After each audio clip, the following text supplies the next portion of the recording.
Ladies and gentlemen, welcome to the British University Rocket League playoffs. We are here. We are on the road to the grand finals, which we have now confirmed to be in the Alt Gaming Lounge in Nottingham. My name is RW Dragon. I'm joined tonight by Mr. Craftman once again, and we have a fantastic set of 3 games coming up for you. On your screen, you can see all 3: Reading facing off against De Montfort, Loughborough facing off against the winner of that, and the third place playoff match will be here on RW Dragons, my own Twitch channel. Crafters, how are you doing this evening? I am doing very well indeed. I have loaded myself up on a Chinese curry. I am in full voice and I'm ready to go, and I hope these guys are done the same. They've ordered from the takeaway that I get in Glasgow. Exactly. The exact same. The exact same one, even though these guys are from Reading, De Montfort, Swansea, Warwick, Lancaster, and Loughborough. I still expect them to deliver out that far. Yeah, a bit of a rough train journey down from Glasgow to get their takeaway in Reading. But the Leicester boys, De Montfort, they don't have any rivals to deal with. Reading, I don't actually know who Reading's varsity rivals are off the top of my head, even though my sister went to Reading. So I don't actually know. You should have insider knowledge then. I should, but she only went there for 1 year for masters, so I can tell where I'm leaning. Then again, she did look at De Montfort and she liked it. She just went for elsewhere. But that's enough about. She liked it, and so she ended up saying no because Woody wasn't there. Oh, gotta say yes every time you see Woody. Yeah. Anyway, enough of inside jokes and talking about my family. We have a quarter final to deal with. Reading, De Montfort. Let's talk about these two teams. Crafters, why don't you open us up by talking about Reading a little bit? Well, Reading definitely coming in this on a bit of a hot streak. When would it? I say on a hot streak. Last week they went win loss loss, so they've dropped down a little bit, but they still have made it to the champion bracket. Jaded, Booth, Jind, and It's Joe on this team. A good combination of people, and I believe It's Joe is their sub, so we might not see them. Who is in for Reading? I've not had a chance to look at the. We have Booth, loaded in. Jay, and I believe Jaded as well, who's going under the tag of Washed Up, which... That's why. That's why. We've got Jaded in as Washed Up, but we'll be calling him Jaded throughout the process. But these guys facing up against De Montfort, what can you really say about the man... a train just beeped its horn. I think it's showing its support for De Montfort. It's get your trains fired up, your hype trains for De Montfort, because Drewby is going to be the man leading this front. The Gfinity Elite Series playing for ROG Army, same as Destan, who we actually saw that last week. They're going to be facing up against Reading this. I was about to say this afternoon. It's this evening. Droovy, two big names in Rocket League if you follow Rocket League quite well, and they're teaming up with Cuba Graphics to be the head of this DMU Goons team. So I think it's all weighted in De Montfort's favour at the moment, but Reading could surprise you, and especially in a best of 7, anything can happen. Oh yeah, definitely. I'll be a little bit transparent. We've been given sort of descriptions from both Jaded as captain of Reading and Drewby as captain of De Montfort, just sort of describing their team, how they sort of reacted over the few weeks. Drewby and Droovy, they have a great partnership, but how Drewby described it, both of them, is kind of a little bit hot and cold. If their week is going well, if they're on a hot streak, they are incredible. I will not see Reading maybe even taking a game against this De Montfort side if those two are up for it. Reading, a little bit more consistent, however, but it looks like we're getting straight into the game by command of Mr. Craftman. Let me just put everything on screen there before I forget, but... Here we go. Craftman. Sorry. These guys have been...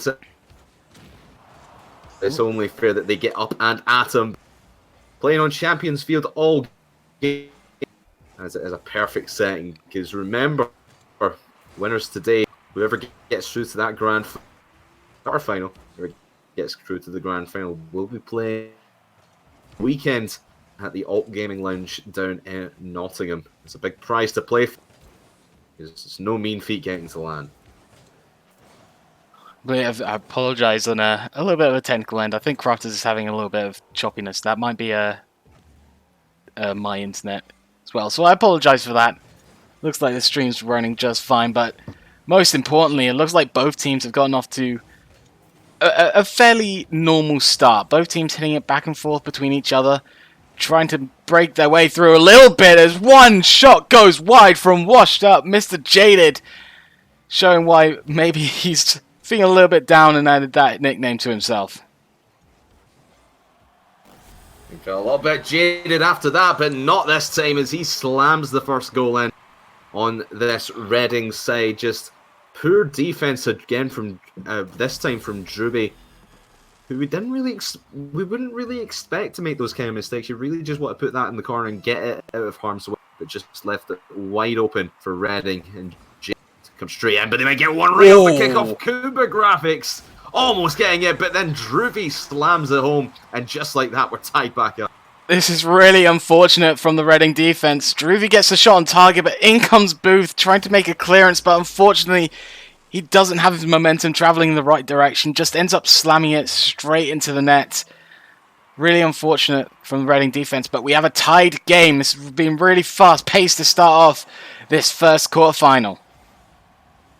It was a slow start from DeMont. The two we expected to do well, Druby and Druvy, really making it tough on themselves, but they have bounced back and are now in full voice, using Kuba to their advantage, putting him in places where Reading just don't expect him to be, and then the Druvy and Druby can do the rest. Meanwhile, this ball will float back to the Norfolk side just for a moment, but definitely Druvy and Kuba, of course, in full control of this. Oh, yes! Picking Kuba out of thin air, and 2-1 will go to... It doesn't have to be the two of them as Cuba gets involved with a lovely pass and setup on behalf of Druby. I love to see that. It's not just the two-man team of Druvy and Druby carrying along Cuba. Cuba is getting into wonderful positions right behind the Reading defense to create those opportunities. This is fantastic from De Montfort. They're definitely going hot into this week.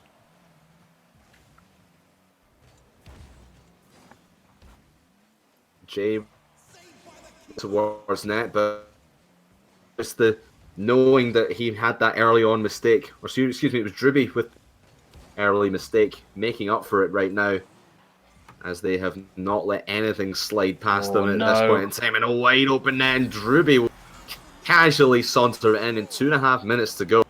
De Montfort, despite that slow start, they are bringing it back here. Lack of rotations going back from Reading.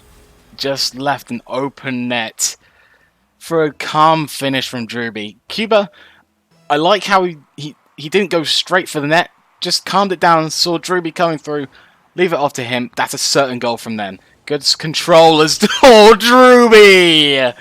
He makes it 4 from the wall. Flicking it down, finding the tight angle to send that home into the net. Great start to the series from De Montfort. Indeed, and 4-1 will certainly, and the fantastic ball control from all this squad is definitely showing. And I thought Kuba may have that little bit of a weight a bit on Druby and Druby's shoulders, but he has played fantastic. Oh. The Druby hook up once again right in front of net, and it will be 5-1 this time. De Montfort in full control of this matchup, and Reading just you got that first goal, not had one since. They're falling away. Spectacular plays coming in from this De Montfort side. Reading, they have not had a scent of that orange half for a long time. Huge clear up field. I think that's what they're going to start to look for to try and rebuild their attacks. Just the long clears to get a little bit more boost, a little bit more possession possibly, and create opportunities from there. It seems to be a common goal to start off with. It's Jay starting from the back, flicking it forward, got full control, shot, crossbar, and that's missed from Jay at the back post. And they've got to take those opportunities when they can, especially being 4 goals down with a minute 20 left. Maybe in game 1 you really have to find where you are at this moment in time against your opponents as Jake tries to get one off the crossbar, left for Booth. Not going to happen this time around. In the last minute or so, you see Reading sort of slowly come back into it. Maybe that's because De Montfort do have that comfortable 4-goal lead. They're starting to back off a little bit. They don't want anything insane to happen, and they don't want to give up any silly plays. Reading slowly getting back into it, finding their rhythm. It's just going to have to be up to game number 2 how they control that rhythm and get a good start to game 2. It's kind of a double-edged sword for De Montfort. On one half, you're making sure that the opponents, Reading in this case, don't get any goals. But on the other, if Reading start to understand this De Montfort defense, they're going to be able to start reading their opponents a little bit more into the second game, maybe giving them the confidence in that round, but Truby getting in the way of that possible shot on target. As I was saying, this confident boost from Reading, if they see these opportunities as a positive thing rather than a negative, as we're not getting goals, but Booth, shut me up right now, you are getting goals. There's the confidence booster as Booth makes it 5-2. Put your foot in your mouth, Dragon. let the boys play. That's why I said sneaking under the crossbar. 6 seconds left. You're not going to win the game at this point. You really lost the game about 2.5 minutes to go. But like I said, it's a momentum builder, and these Reading guys, maybe they felt a little bit too intimidated by De Montfort coming into this, as the ball will touch the ground for the confirmed first win of this series. But you've got to really think, men. They had the first goal. They didn't score until late on, until 6 seconds left, but they had 5 goals in between to De Montfort, and that is soul crushing. But they kept them at bay for the last minute and a half of that game. I think Reading are on the comeback right now, and I think the first minute and a half of game number 2 is going to be really telling to how the series might work out. Especially that last goal from Booth, as they sort of started to see De Montfort. When they do push up, it is all 3 leaving that gap behind. And what Booth did, he did exactly what I think Cuba did. I believe it was the 2nd or 3rd goal, and just get behind the Reading defense. In this case, of course, it was the De Montfort defense that Booth got behind and sent it into the net. This is what Reading need to do. They need to keep their defense strong, and as soon as they see that the De Montfort have all moved up, they charge back and get their attack going. And hopefully you see more of that in game number 2 as well. De Montfort looking very strong, but again, Reading coming back a little bit in the second half of game number 1. Let's see what game number 2 has in store for us, as it will be taken very early by Joe from Reading, Jaded from Reading, and then Jay slams it home. They scored with 6 seconds left in game 1. They've scored with 7 seconds taken off the clock in game 2. Big fact about Jaded, we recently ran a 1v1 tournament on the 21st of November. Jaded won that. And guess what? Give him time and he with the ball, and he just goes and does that. Jaded, you are nuts. Great comeback from Reading. That is going to be a massive confidence booster, especially for Jaded. Yeah, you can't give a ones player too much space with the ball, especially early on when you know they are hungry for more. And now this De Montfort side starting to look a little bit shaky for the very first time in this series. As really at this point in game number 1, they were starting their comeback. Oh, that's an open net. There comes Jaded from the corner. The defense was nowhere to be seen, and Reading go up for the first time by 2. This is just I don't really know what happened to De Montfort there. They seem to want to try and move out, but something went wrong with the first hit that Cuba had. So Druby and Druby sort of moved out to create space up front, but it was all left. It all left the net wide open for Jaded to take the ball, take possession, and put it in the back of the net. Fantastic start from Reading to overcome that early. I sort of stopped for a moment, expecting that just to fly in. But great recovery from Reading after this first game loss. Yeah, I like that, trying just give them respect. Just let the goal happen. But of course, it didn't happen, and we remain at 2-0. But this De Montfort side, we saw it in game 1 where they went down early on, and they ended up bringing it back. Let's see how Druby acts on the backboard. It will actually get back to Druby. And now Jaded, known as What Up, or Washed Up, I should say, showing no signs of being as such here in game number 2 as he goes off the backboard, trying to double touch his own shot, but not going to drop this time, and it's going to be Drury on the counter-attacking play. Cuba in, back up right on his tail, and now Washed Up easily able to rotate back, and now Booth has space to dribble. Washed Up is there in the middle, taken away by Drury. And the attack is on for Reading once again, and Jay slams it home 3-0 for Reading. Where did this come from? It's all coming from Booth at the moment. Booth has fantastic game sense. I've seen it a few times. The first attack before it was sent back the other way the first time, Booth just took his time. He knew he had it. Just mind-gamed the first few De Montfort defenders. Nothing came off that time. He knew that he had time if he smashed it against the wall into the middle for Jay, and that's just what he did. And now Reading are 3-0 up against possibly what could have been a rampant De Montfort side. Oh my... Oh, what are you kidding me? Close. So close in this Reading defense. To be honest, it's not even the Reading defense, it's De Montfort just can't finish these plays. And that just there was a big wide open net opportunity.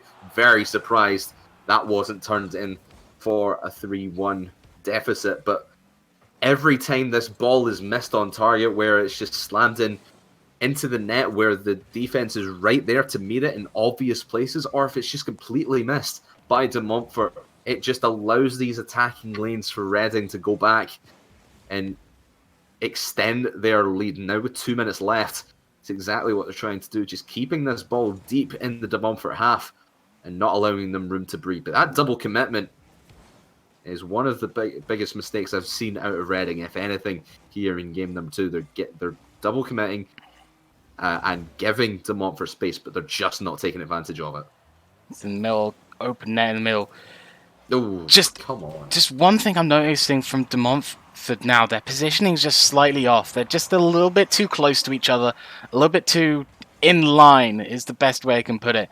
So rather than opening up that central section of the pitch, they're just staying on one side. And what they did great the last game was this, the infield pass. They just need to open up that center a little bit more by spreading out. The infield pass is what De Montfort... There it is again. In game number 1, it's what Reading have been doing in game 2, but that little pass from the corner will give them a goal with 1:03 left on the clock. Not impossible at this moment in time.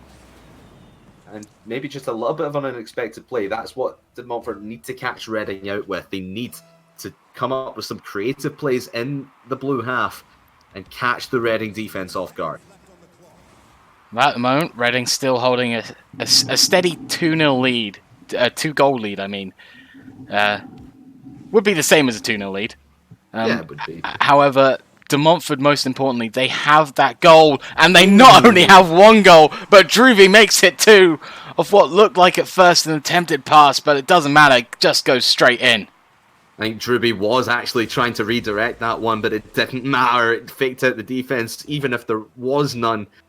And allowed, I think they may have been all setting up on the left-hand side of the goal, anticipating the touch from Drury to go to the left, but he doesn't, he just misses it, and that is the key fake, and that one will come right up the pitch, and again, a too aggressive Reading will allow the attacking lane, and Drury ties.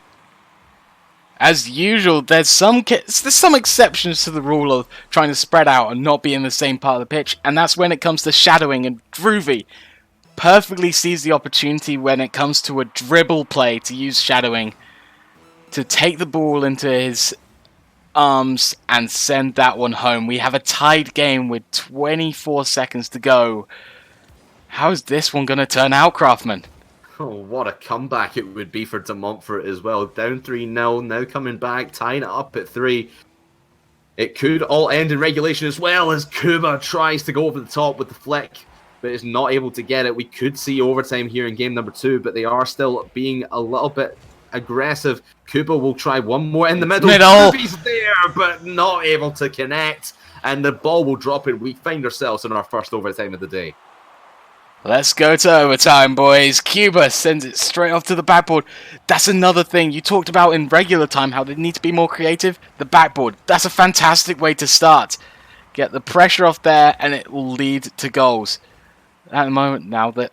Look, that's the one thing that Reading need to point out. They're all stuck in that half. Stay strong for the times the shots are coming on target, and get rid of it as quickly as you can, like this. Booth sends it up, Cuba makes a save.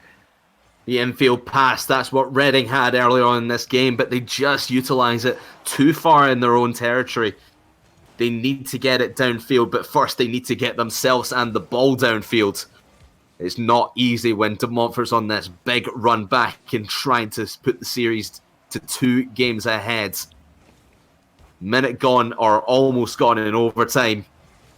And we are no closer to finding out our victors here in game number 2. But it looks like De Montfort have the confidence. They are really taking control of this ball. But here comes Reading once again, looking to make a play in the orange half. And no one's in the middle for that pass from Jay. And that's what they've been lacking in the last couple of minutes of gameplay here. What they had at the start of this game, they started so well. And they just need to utilise that again here in overtime. Aggressive positioning here from Reading. Very strictly sticking to that halfway line. They haven't dropped a centimetre back. Every time there's the defender rotating round from Reading, it's always staying in the De Montfort half. We've seen that counter from De Montfort that's really been anti that tactic. Where Reading seem to be just getting enough pressure on the ball to prevent any large clearances when they're on attack. A little bit of an opportunity there as one of the players from De Montfort just whiffs that ball completely off the side. That could have been Reading's chance to call everyone into the orange half and have a crack at the net. They'll have another one here. This one is backboard, washed up, tries his hand, not able to get it that time. Great save. Oh, bumps from the defense, but it's a wide open net, and Jay will get it from the bumping play, and Reading take game 2 and tie the series. It wasn't a bumping play from Reading, it was a bumping play, unfortunately, from Cuba that knocked Droovy out of net. A small miscommunication from that De Montfort defense opens up the net, and Reading take game 2. In dramatic fashion as well. It was fantastic stuff from Reading the first couple of minutes, like I said, and then De Montfort bringing it back. Reading, I would say, they got that 3-goal lead and thought they were comfortable. You can never be comfortable against this De Montfort side, especially when you've got Droovy and Druby on the other side of the ball. I think De Montfort have that luxury of when they go up by a lot, they can sort of just take the weight off their shoulders and sit back, take it easy. Reading don't have that luxury because De Montfort, if they are down by 3 or 4 goals, they're going to try everything in their playbook to get that back to a tie game, and it's exactly what they did. Great stuff from De Montfort, just couldn't finish it off. But great stuff from Reading as well. I just want to see that play at a more consistent level. Don't feel comfortable against this De Montfort team. Stay aggressive the whole time. And maybe, just maybe, you can finish in regulation next time. They still need to find that little bit of balance, though. That sitting on halfway line, under any circumstance, that can get very risky with one big clear, as you saw actually a few times happening to open up the net. But Reading, when they get it right, when they get that siege right, that's when the net is opened up. That's when they start getting the defense under pressure. That's what I think happened with why there was a bump from Cuba. He was just desperate to get it out of their own half, so just threw caution to the wind a little bit too much and bashed his own teammate. But it's all about game 3 in this one. We have a tied series in the 7-game series, so it's not game point yet, as Booth makes a goal line saved to deny De Montfort the first goal of the game. And this is the first time we've really seen De Montfort come out of the gates on all cylinders. It's really been Reading who've taken control early, and De Montfort have had to play from behind in both game one, technically both in game 1 and game 2 as well. So it's good to see De Montfort changing up the strategy and taking control early. Off the backboard, and that's simple from Reading. Defensive error on the backboard by Droovy. It's just a little bit too late going up. Couldn't right himself quick enough. Almost recovered to stop the ball on the line, but just ends up going in. Reading, they take the lead over De Montfort in game 3.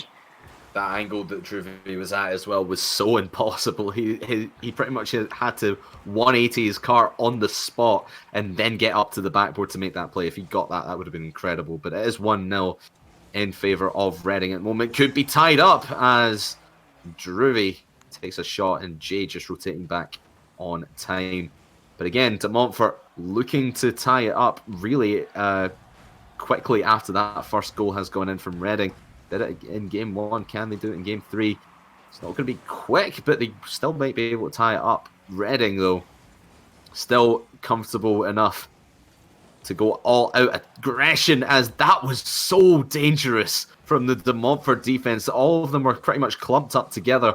The ball was on target, rolling in, and no Reading player was able to follow up, giving De Montfort the time to get that one away. Very close play. Not followed up by Reading, but just fortunate enough for De Montfort that they stay only 1 goal behind. Consistency was one of the big things we talked about for Reading to improve upon during the break. They're just not getting the hits they quite want. Quite a few missed touches so far, but it looks like credit to Jaded here. He's definitely woken up. He's got the dribble plays going on that makes him really comfortable on the ball. And he's found it very easy to move up the field. On the other side of the coin, Droovy's using all his experience, all his game sense to keep control of the ball. This De Montfort defense. He knew that attacker from Reading was on his way. He didn't have a lot of momentum. He could only just stay there, but he adjusts his car so well that he knows where that ball is going, able to get the crucial save and keep this at a 1-score game. But again, we've found ourselves at a real deadlock now.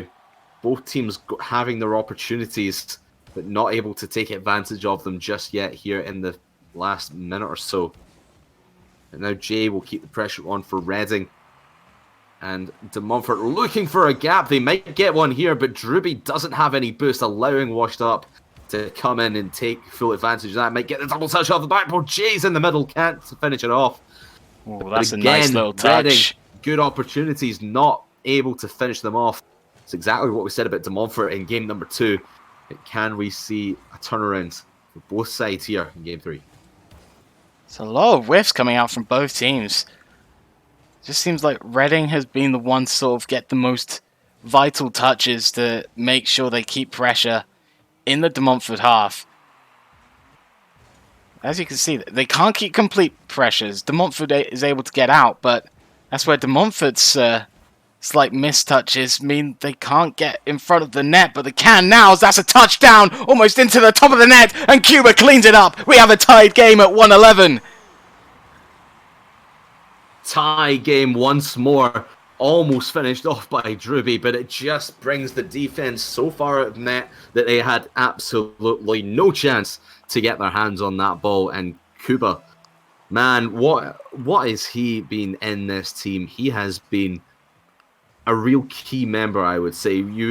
Like I said earlier, Droovy and Droovy are the stars of the show, but Cuba has been exactly where he needs to be at any given time, and he's been such a good third man backing up Droovy and Droovy as they do a lot of work. But Kuba has been fantastic in defense, offense, and he gets it out to Droovy this time. And once again, De Montfort making a late run here in the final minute of the game. 2-1 up, and Reading need an answer quick. And quickly means in the next 47 seconds, that's a win kind of from the Reading defense. But there was Cuba. As you say, he's in the right places, putting pressure on defense, making there's not a clear ball out into the other half. But challenging on the wall. What you said is perfect in the way of describing Cuba so far. He's the perfect third man to fit this Droovy combination. Indeed he is, and Droovy, they played together for a long time, had so many different third guys on the roster. Kuba's slotting into this team so well. One of the reasons that they made top 6 here in the National League as well.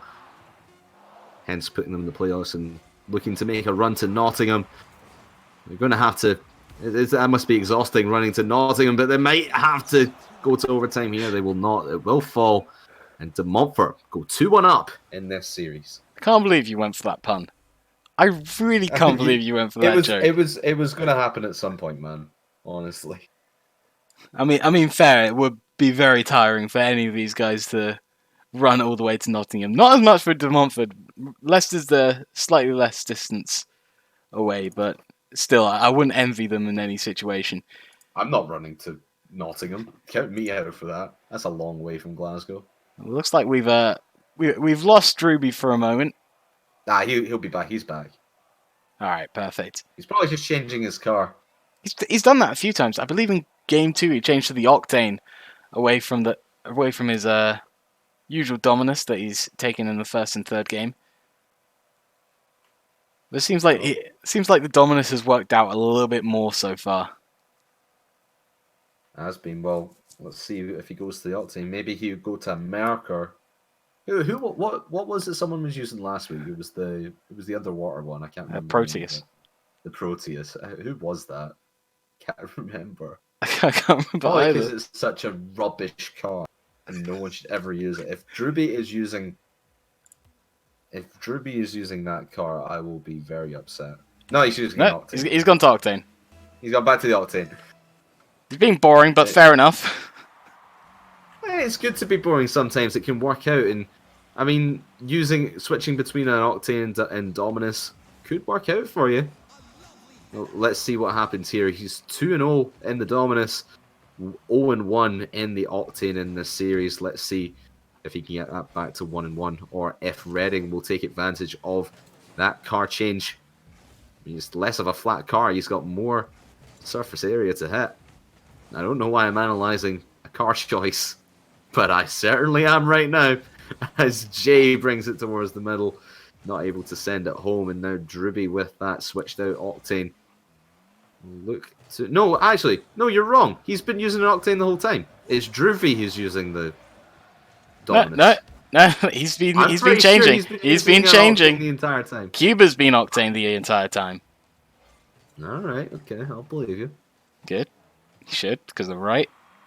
Anyway, okay. 1 minute down. We're still at 0-0.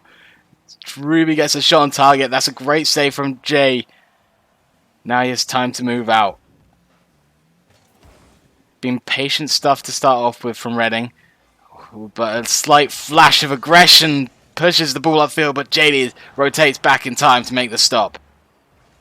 Rotations from Reading this series so far have been absolutely key to their success in defense. Maybe not in game 1, as they were still getting warmed up, but they have come to life here in the second and third game, and now in game 4 as well, as De Montfort start to become a little bit more aggressive and end up getting those counter-attacking plays.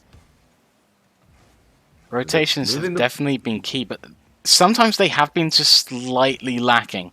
Just a little bit of over-aggression on some parts, a few double commits here and there. You know, it's the usual problems for the teams, but against a team like De Montfort, with an experienced combination of Droovy and Droovy, those guys are going to punish it. And as we've seen so far, QB's definitely going to have to had picked something up, Oh, but he can't pick that up on at the source of the shot as that goes blasting straight into the top of the net. great stuff from Washed Up, communicating with his teammate, knowing he's right there in the middle of the field, calling him down, and Booth, the arrow shot right underneath the crossbar and not able to defend it is Kuba, as he was the first man to actually hit that ball out back into play for Washed Up to get that pass.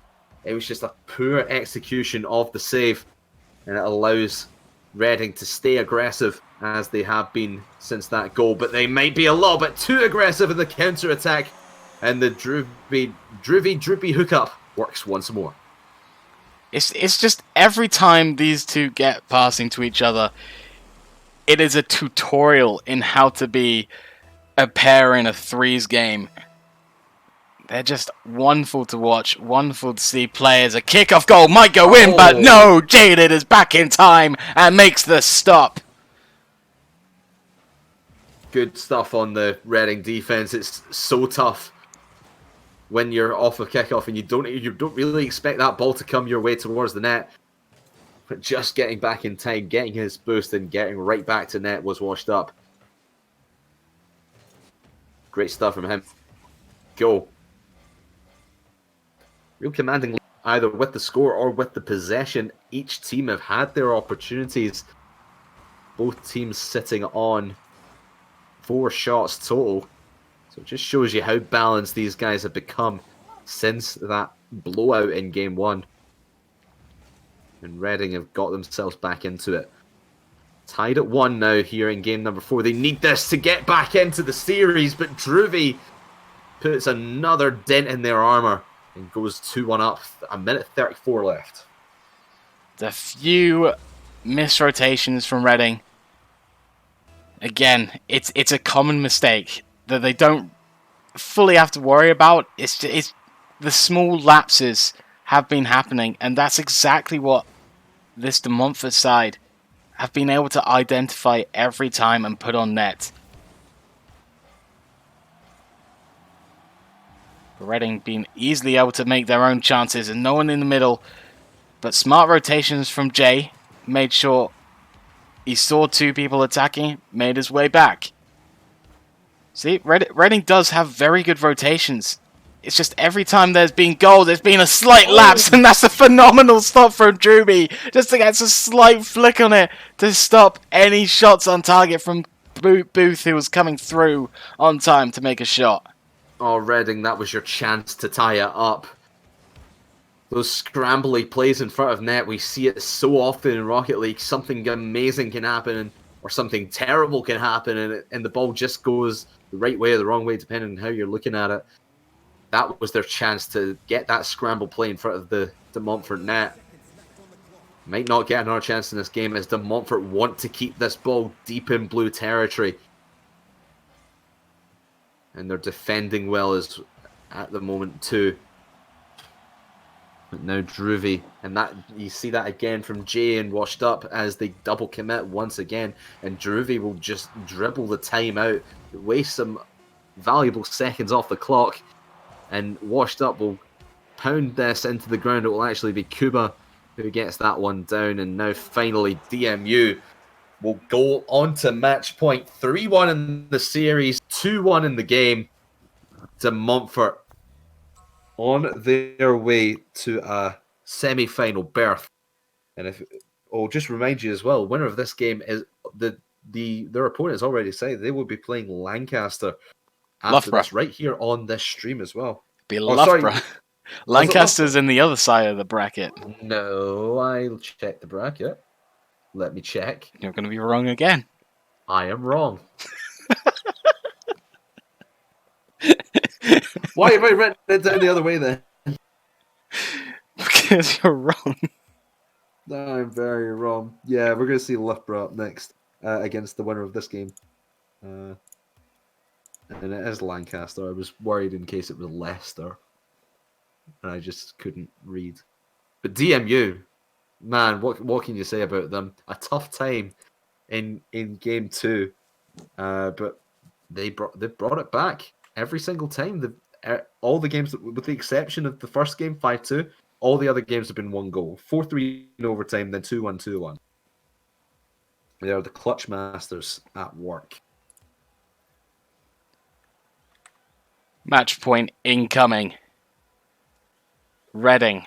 They need to wear this storm. They need to maybe even take it to overtime and just get that one chance that they need to score. Whereas De Montfort, they have the freedom. A little bit of leeway. They can lose this game so they can play a little bit freer that can possibly open up a few more gaps. But we'll see how they play, whether it's business as usual to take this final game or whether they're going to try out a few new things. But the few new things turns out might be an own goal. Jay, what a play here! He dunks Cuba and then just flips to make sure that the shot, that the stop that Druby was trying to put in will end up in the back of the net. Fantastic start from Reading as usual, but they need to keep it from here. Oh, calling that own goal is a discredit to Jay. Oh my goodness, that was... Oh, I'm sorry. That was almost a big... That was a big whiff from washed up, but it was just Jay just getting right in behind it and getting that one away. But let's go back to the goal for a second. Jay, he has been on his game all night long. He has been leading this team from the front. And he has been the top goal scorer for them so far. But here comes Booth trying to get the pass in from Jay. But again, an aggressive start for Reading. That's what we wanted to see from them every time that they've scored first. Well, I was going to say every time, but no. Most of the time when they've scored first, they've really been in control right up until the last minute where De Montfort really take over. This could be Washed Up's chance. No, he will just hit it in the same place he put it into the backboard in the first place. And now this one will go free in the middle. And now picked up by Druby, looking for Druvy in the middle. But again, Booth decides he has other ideas. Oh, that was a key touch. That could have gone De Montfort's way, and it will actually make its way back into the blue half and back onto the backboard. Jay will defend. And now onto the left-hand side wall, going back down towards the orange half. Here comes Reading looking for that 2-goal lead. The only time they've had that was in Game 3, or excuse me, in Game 2, where they took it to overtime against a resurgent De Montfort. But it's a wide open net, and every time you see Reading have an attacking play on net, it just doesn't go their way. But it will go their way this time. That's a wide open net. Where the hell was the defense for De Montfort? I think they caught over the stream of what I said when De Montfort move up. It's all three. So that leaves the net nice and wide and open for Reading to take it up the other end and score. And that's exactly what Jay does. Just keeps calm, keeps cool, and dribbles it home. This is great stuff from Reading.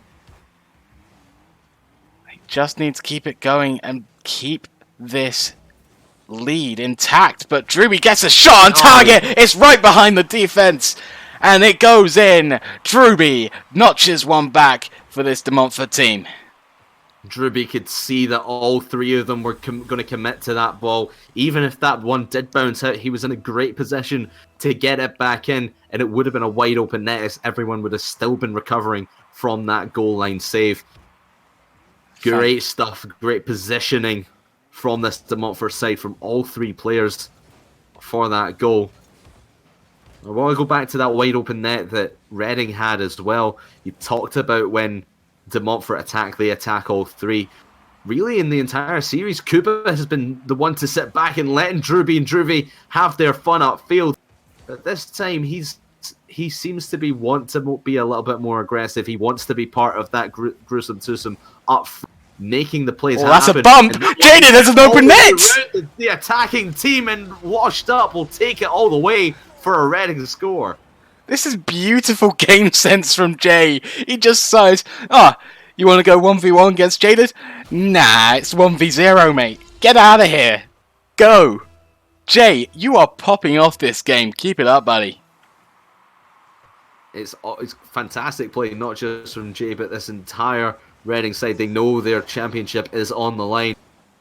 No double elimination here. It's all single elim. They need to win 3 in a row, including this one, if they want any chance of earning themselves a trip to Nottingham to the Alt Gaming Lounge next Oh, it's weekend. an open net again! Another wide open net, but this one's going to hit the post. Can Washed Up get there? No, he can't. He just managed to squeeze it, but not able to turn it into the angle required for the goal. Still 3-1 up, though. It's all about playing defense and being that team who takes advantage of De Montfort's faults, because they have been making some very vital errors.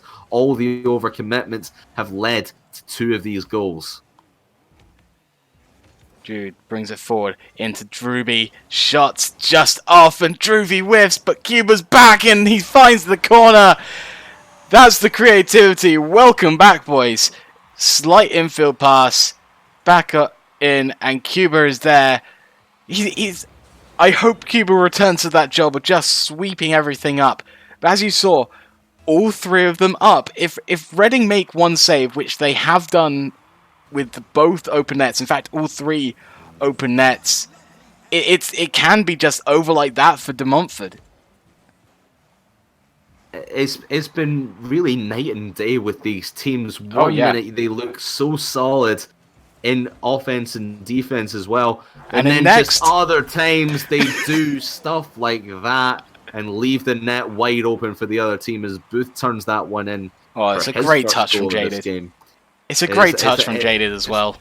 It is great touch as well, but you've got to consider the rotations and the defense on both these teams. They look fantastic in offense, but when it comes back to defense, especially here in Game 5, it's not been the best of showcases for these teams' defense, and they need to clean it up. Stop overcommitting.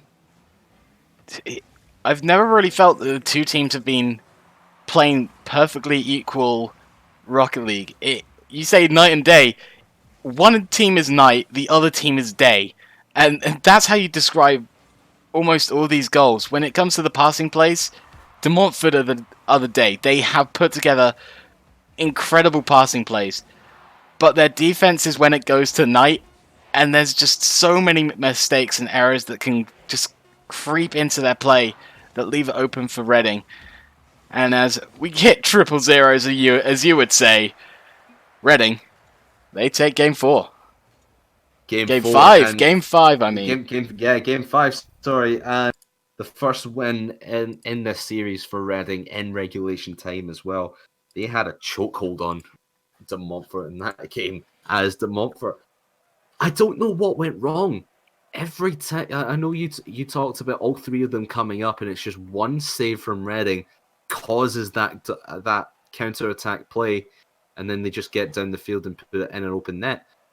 But even the goals that Reading scored that were in the De Montfort's half of the field, they were all sort of clumped up towards the orange net.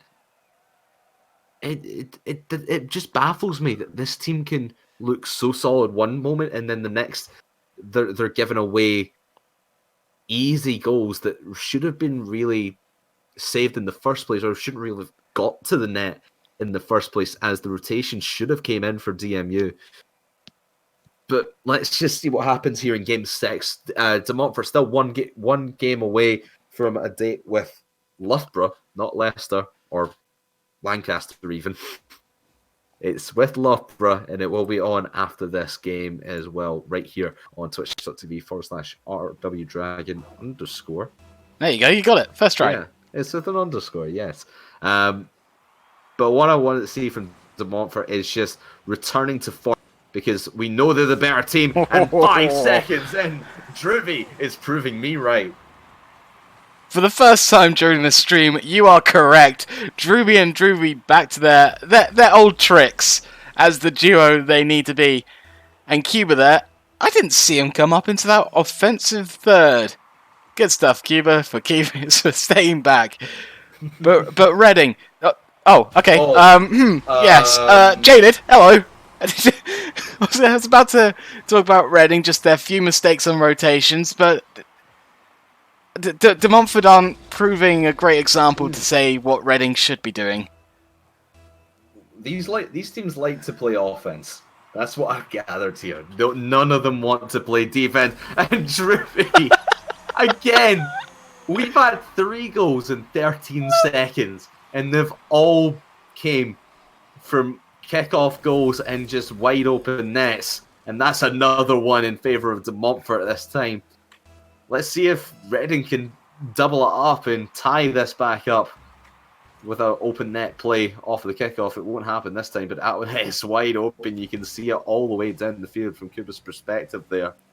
But man, these open nets. And Oh again, my goodness! Druby has Oh a my chance goodness! to go 3-1 up on a wide open net. How many times are we going to say that phrase?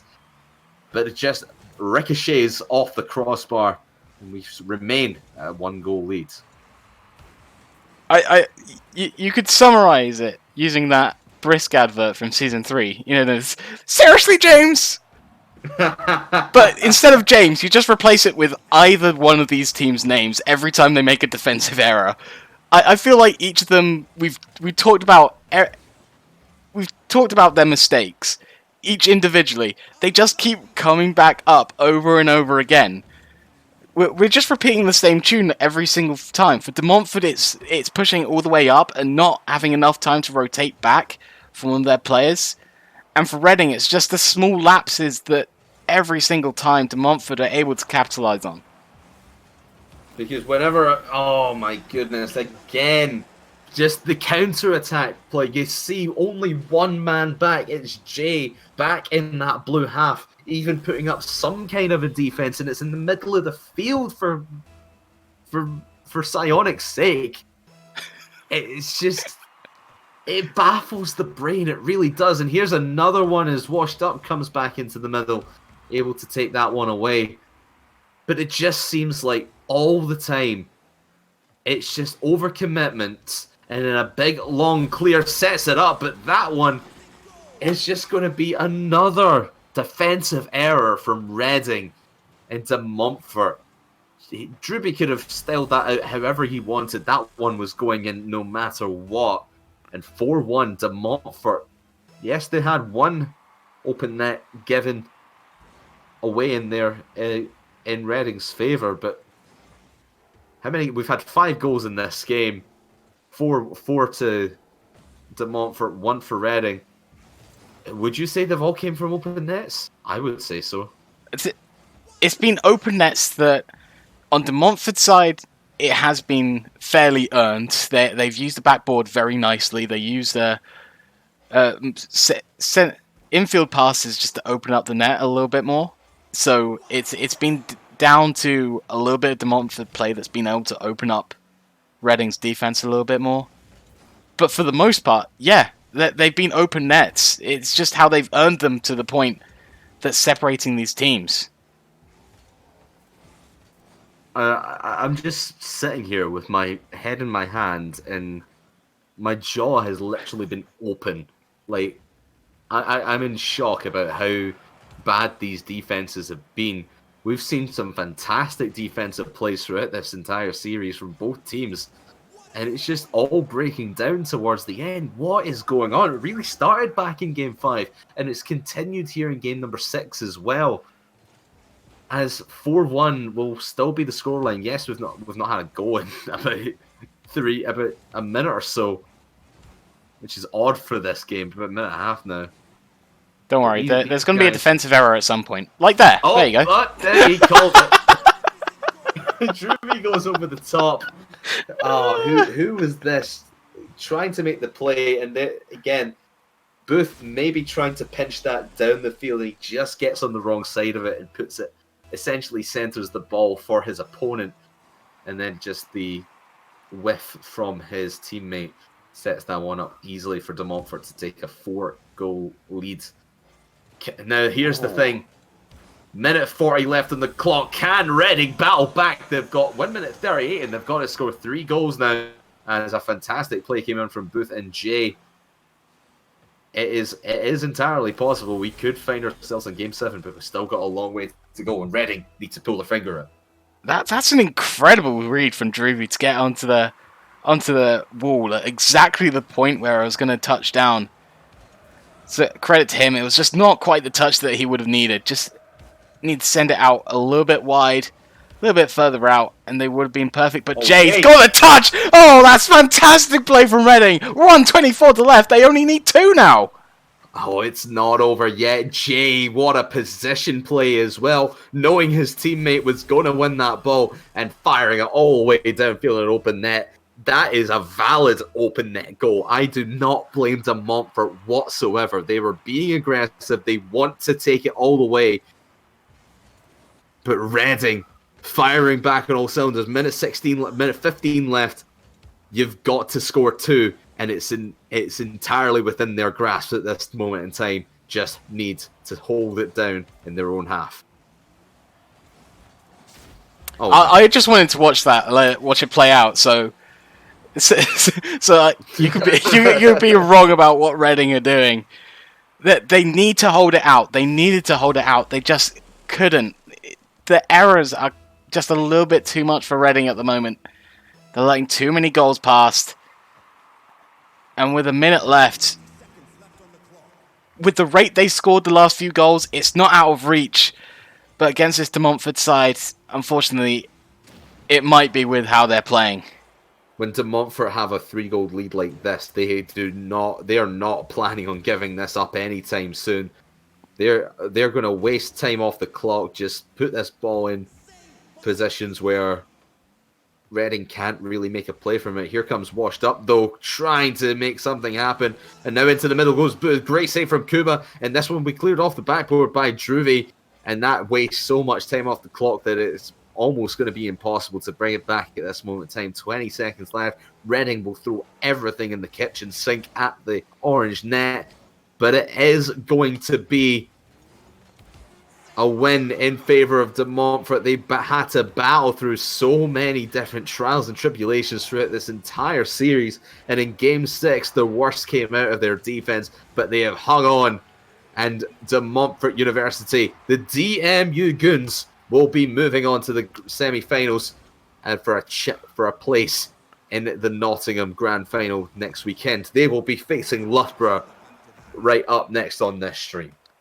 The Battle of the Midlands as Loughborough take on De Montfort next. Let's talk about De Montfort real quick before we move on to Reading and talk about them. Reading, of course, need to wait until next split before they get to play University Rocket League again, other than scrims. But in terms of tournament play, this is their season, this is their split.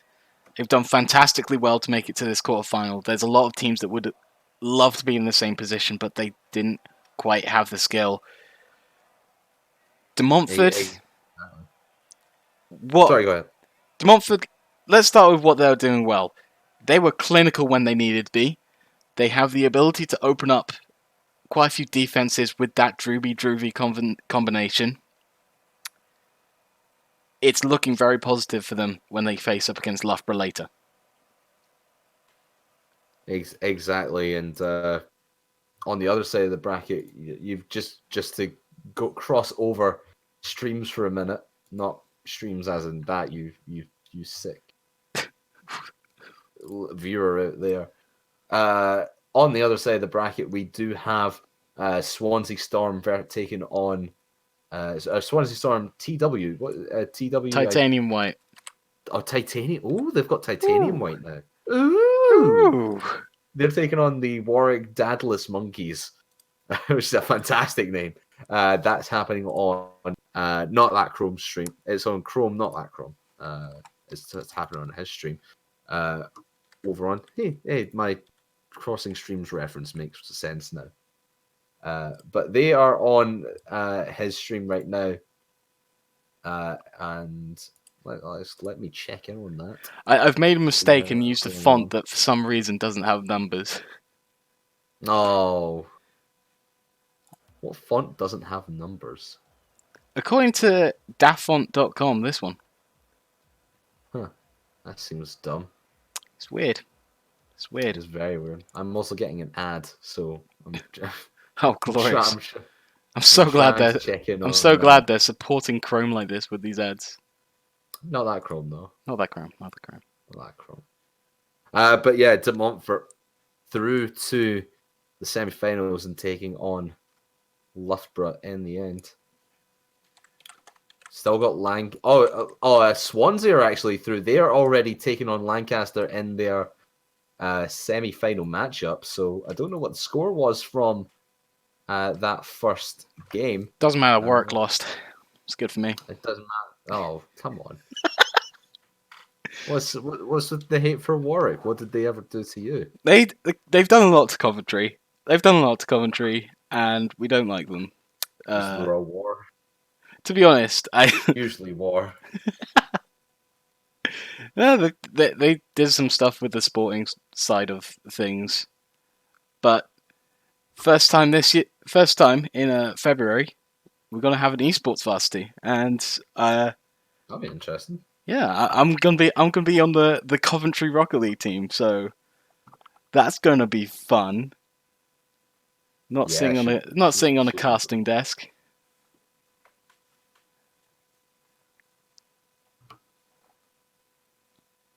Nothing but excitement for that. Actually, I mean, it's the first time we're having an esports varsity. We don't want to like annoy each other. We just want to have some friendly competition, like it really kind of should be. You know, varsity, you can get at each other's throats, but it should only be in a joking way, like I hate you. Yeah, There exactly. shouldn't be proper bad blood between two varsity opponents, and that's what kind of what I want the esports varsity to be. But you know, I don't have control of that. We're just gonna have to see how things happen, but we shouldn't talk about an East Midlands matchup. We should be talking about, I guess, North Midlands. I think Leicester's more in, and I think West Midlands in terms of Loughborough. But it's still some form of Midlands derby between these two sides. So, Indeed it is. And I would like you to talk about that while I message the teams. so Loughborough, you and I both have a lot of experience casting Loughborough games. I was asked earlier in the season to Yes, actually. you and I both have that, but I would like you to talk about it for the most part. For the I next was going to go 5 into that. pages. It's only a transition. But Loughborough, we've seen them so many times be always the bridesmaid, never the bride, as the saying goes. Always being second, always coming up just that slight bit short when they need to. In season 1, that was against Warwick in terms of our league, and in season 2, that was against Lancaster. And even then, in the scrim tournaments, they cannot get away from it. They've been second in a few scrim tournaments. They've come out on top in others, but Loughborough, they have the ability to go all the way to Nottingham and punch their tickets all the way there to the LAN. De Montfort Goons, this is the first time this trio from De Montfort has come into a British University tournament. And for their rookie season, although Drewby and Drewby, of course, they're not particularly rookies in terms of the Rocket League scene. They've taken on every single team with a great deal of pride, and they've done it with fantastic ability as well. Let's check out these two teams. The last time these guys played, Loughborough took down De Montfort 3-1. Previous to that, in week 3 of league play, though, De Montfort took Loughborough down 3 in a sweep. So really back and forward between these two teams. Keep going. There's quite a bit of support in the chat as well. We got Mish. We got Matt. We actually had the Loughborough University Esports Twitter account give us a shout out earlier. They are a bunch of good lads, to be honest. Bunch of good lads. Yeah, but great top lads. And glad to have their support. I met some of the De Montfort guys as well at RLCS Season 5 when those three were the team. Like, remember Season 1 when we casted over that short best of the 3 where I can't remember who they were up against, but this De Montfort side, a really sort of low-ranked team, took on a bunch of giants in the scene. I think it was Banger. Banger, who was seeded number 1, went up against them. That team at the time took game 1 and we're like, oh my goodness, is this going to happen? Are we really going to see this shock go down in front of our very eyes. It didn't, but it was a great moment for the De Montfort team. Now they have a new side as their first team, and they've done incredibly well. De Montfort over the National League sort of system. They joined in week 3. They got into that position, and every single week they've earned 5 points, 2 wins, 1 loss, every single time, over and over again. Loughborough, they've been at the bottom with only 1 win, with the 3 points. But in the past few weeks, they've heated up quite a bit, and they've taken all 3 victories in their league play games in the last 2 weeks, earning themselves 10 points and one of the highest seeds, earning one of the top 2 seeds on the leaderboard. I believe Lancaster took the top of the leaderboard, and Loughborough took second. So both these teams, they play phenomenally this season, and I cannot wait to get this game underway. Are you ready? Are you ready to talk now, Craftman? Are you ready to talk? I'm ready to talk. We also have breaking news. I know Matt is the captain of Loughborough, but I have designated by my decree Mish as today's captain, as Matt was getting annoyed at me for messaging Mish the lobby details, and then I said because Mish was the first person I saw in the Discord list. He got the lobby details, so he's now captain by my decree. I think another thing we need to clear up is, how do you say the third man in the Loughborough team? Don't make me try. Do it. You have to do it. No, I'm not going to try. All right, I'll give you a tutorial. Egregious. It's egregious. Tweets and emails and letters and postcards. The Loughborough Twitter know where you are. The Loughborough Twitter know where you are. You know what? I think we shouldn't hold these guys back anymore. Egregious. Egregious. Gorgeous. Gorgeous. Thank you, Matt. Is it genuinely 4 syllables? Is that what it is? Is there 4 syllables in that name? Or I think it's egregious. Or they're giving you an option. Gorgeous. Gorgeous. I'll take egregious. Gorgeous. That's the one I said, and you didn't take it. You didn't accept my option. No. I was doing it the way Matt was doing it at first. He said gorgeous. Depending on my accent, my accent's going to be egregious. All right. I'm probably going to end up resorting to gregarious throughout the game. So let's just drop back for a moment and go to something that we haven't done so far this season: the all-important predictions. Oh, predictions. Oh. I mean, put it this way. Loughborough are a powerhouse of Rocket League University esports here in the UK. Druby and Druvy are a powerhouse in UK Rocket League esports. Full stop. The way they played in that last game that we saw against Reading, or with the layout which you haven't changed on stream. Yep, they're changing it right now. They were lucky to win that last game. Very lucky.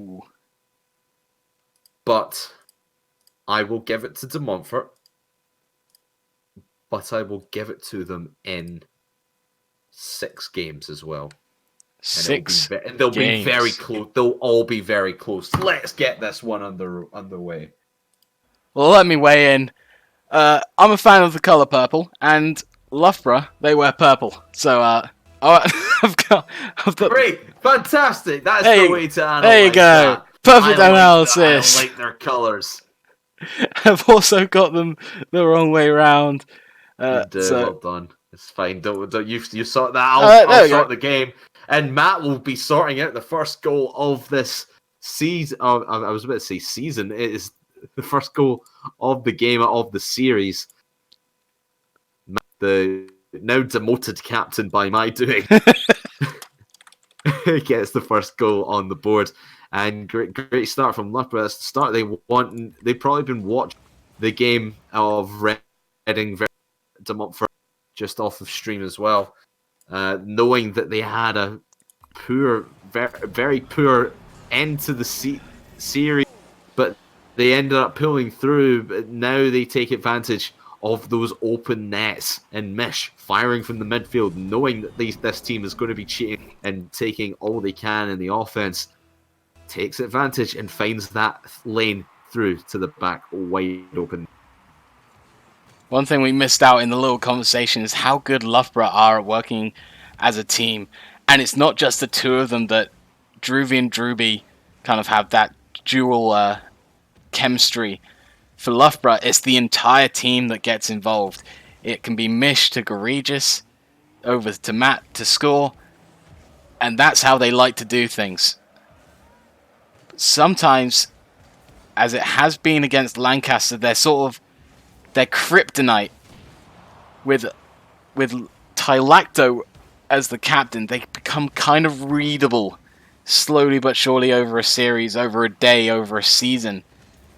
So the important thing for Loughborough here is to be able to bring out maybe a few solo plays to mix things up, a few fakes, a few demos. Just generally just get creative as a team to make sure they get their shots on target and goals in the net.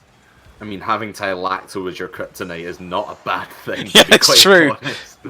He's a fantastic player, but it seems like De Montfort's kryptonite at the moment is this entire Loughborough side. They've just been completely unpredictable. Oh, there it is. Every opportunity and a big demo from Matt onto Druvy. Let's Mish, the new captain in my eyes, fire that one from the left-hand side. And great teamwork again by Loughborough. And I think we say this a lot when Loughborough step onto the university fields. This team of Mish, Matt, and Gorgeous can compete with probably up at the close to the highest level, maybe touching rival series, I would say. It's fun to Maybe know not that quite, one of but the these guys Reading work so players, well. one of the Reading players and Matt M, they play on the same team. I think it was Geordie Unknown and Matt M. Those two play on a team called God Alliance, who were in, I believe, the final sort of section of bracket in the Ballistics Brawl qualifier recently that Stratus won. So those two play at a very high level, and having that sort of experience for Matt M as the captain of this team is really important for this Loughborough side, and I think maybe could lead them to be able to taking down Lancaster, their kryptonite. Matt wishes he was the captain, but Let's just move on from that point and talk about how Loughborough are controlling the pace of this game beautifully. they are indeed. They're just taking the ball completely out of the hands of De Montfort. And we've seen that, but where De Montfort have control of the ball, that is when they are comfortable. That is when they like to play their own attacking, their own style of game. When the ball is taken out of their hands and they have to go on the attack defensive, I would say, that is when you start to see those overcommitments that we saw so much when they were taking on Reading towards the end of that series. But keeping this ball pinned in the orange half for so long is what is putting Loughborough on top at the moment. A minute and 35 seconds left in this game. And De Montfort have not had a single shot on net. Having not shot on net for 3.5 minutes, that has got to be really mentally taxing, especially when you're just off a six-game series like the one he played against Reading. But there's Gorgeous not able to send one home. He's the only player on this Loughborough side not to score a goal yet. I don't expect that to stay that way for too long. But Mish with a key save, keeping this one at 3-0. Can they get a picture shutout here in game one? Yeah, fantastic start to Loughborough to be able to shut out a Druby combination. See, every single time it's positive aggression. It's really measured and well done. Reading's was kind of very risky aggression. They go for the ball without knowing where their teammates are. With Loughborough, they played so many times together. They just know, all right, you're going to be challenging at this point, so I can just drop back at this point. And they're so smooth at everything they do. It's fantastic to watch. It is indeed, and Loughborough in full control of this matchup throughout game number 1. And time will tick down and we'll hit triple zeros, and 3-0 will probably be the final scoreline here in game number 1. Oh, good Winner. observation. Well, Good observation. maybe not. It's going to be 3-1. No, no, look. Good observation of rule 1. There we go. Good job, Loughborough. No, Good job, that's rule Loughborough. 2. That's rule 2. It's rule 2. Oh, yeah, it That's is. rule 2. It's rule 2. Because rule 1 is always keep it off the ground at 0, 0, 0. Yes, well done. I hate this conversation. Can we please just solidify which one is which? Please? Rule 1 is keep the ball off the ground at 0 seconds. Can we at least separate it into European opinion and NA opinion so we can tell them they're wrong? No, that's universal opinion. Okay. No, it's not even opinion, that's fact. PC Gamer got it wrong in their article. Deal with it. Anyway. Oh, jeez. Anyway. The semi-final of Loughborough and De Montfort is pretty one-sided at the moment. Should be shaping up to be a very interesting series as Loughborough dominated, but De Montfort got a few shots in towards the end, ended up getting that 1 goal. Yes, it was through a Rule 2 exploit, but Loughborough in full control of that, and I expect them to continue like that. De Montfort, if they were to get back into it, they need to take control from the try that again. They need to take control immediately from the kickoff, and we saw it against Reading. They got a few kickoff goals, and that was it. They were in the lead and they held on to it. Not saying that's exactly what they need to do is get kickoff goals, but they want to start quick, getting the ball in their possession, and pin Loughborough back in the. Game 2, a completely different story. This needs to be a reset for De Montfort. They need to take what they've learned from this Loughborough side and try and apply what they can do to counter it in this game. At the moment, Loughborough starting as usual, trying to keep pace of the ball to their liking as opposed to De Montfort's. And it's doing well to keep it in that orange half. Indeed, good start from Loughborough as really expected, but here comes De Montfort with their first attack of this game. But again, not creative enough to get past the defense of Loughborough. They're just going to hold that net all day long until you take your shot. So I want to see them pull out some bumping plays perhaps, and some infield passing plays, because that worked against Reading. They've not been able to do that against Loughborough at the moment, since they've taken the ball completely out of their hands. But here comes Druby over the top. Can't sneak it under the crossbar. Dem will come out. It is a 2v3 in favour of De Montfort. But here comes Gorgeous flicking it off the wall. And once again, Loughborough back on top and in control in the De Montfort half. Great creativity from this De Montfort side, start including the demolitions. Just as you said it, as you commented about the Reading game, how they were able to get past Reading to including demos. They did it just there, and just Druby was centimeters away from sending that straight under the bar. Loughborough, they're getting a little bit hot under the collar. They're getting a little bit too much pressure on them. They need to get the pace back in their liking. Loughborough are taking control once again.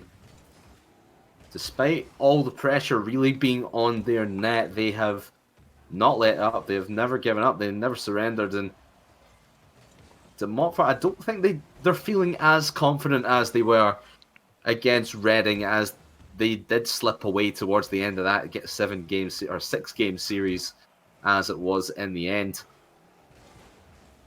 But Loughborough, a fresh pair of legs for them, as they have not played a game today in competitive play. But here comes Matt sneaking one in the front post of the De Montfort goal, and that is just unfortunate, as there was a defender there not able to get momentum, and it's 1-0 game and 2 minutes 39 left. Loughborough sitting on top and sitting pretty, as De Montfort don't have an answer as of yet. I think they are starting to answer slightly. They're getting, in comparison to the first game, The time in this blue half has been increased. That's going to be essential for them as they have an open net. Drew doesn't go straight for it, but he can go for a shot now, but Courageous is back straight in time to make the stop. As I was saying, that this blue half has been starting to get a little bit hotter with this De Montfort pressure. So he'll drop down in front of net. Courageous makes another clear, and he'll go back to the halfway line.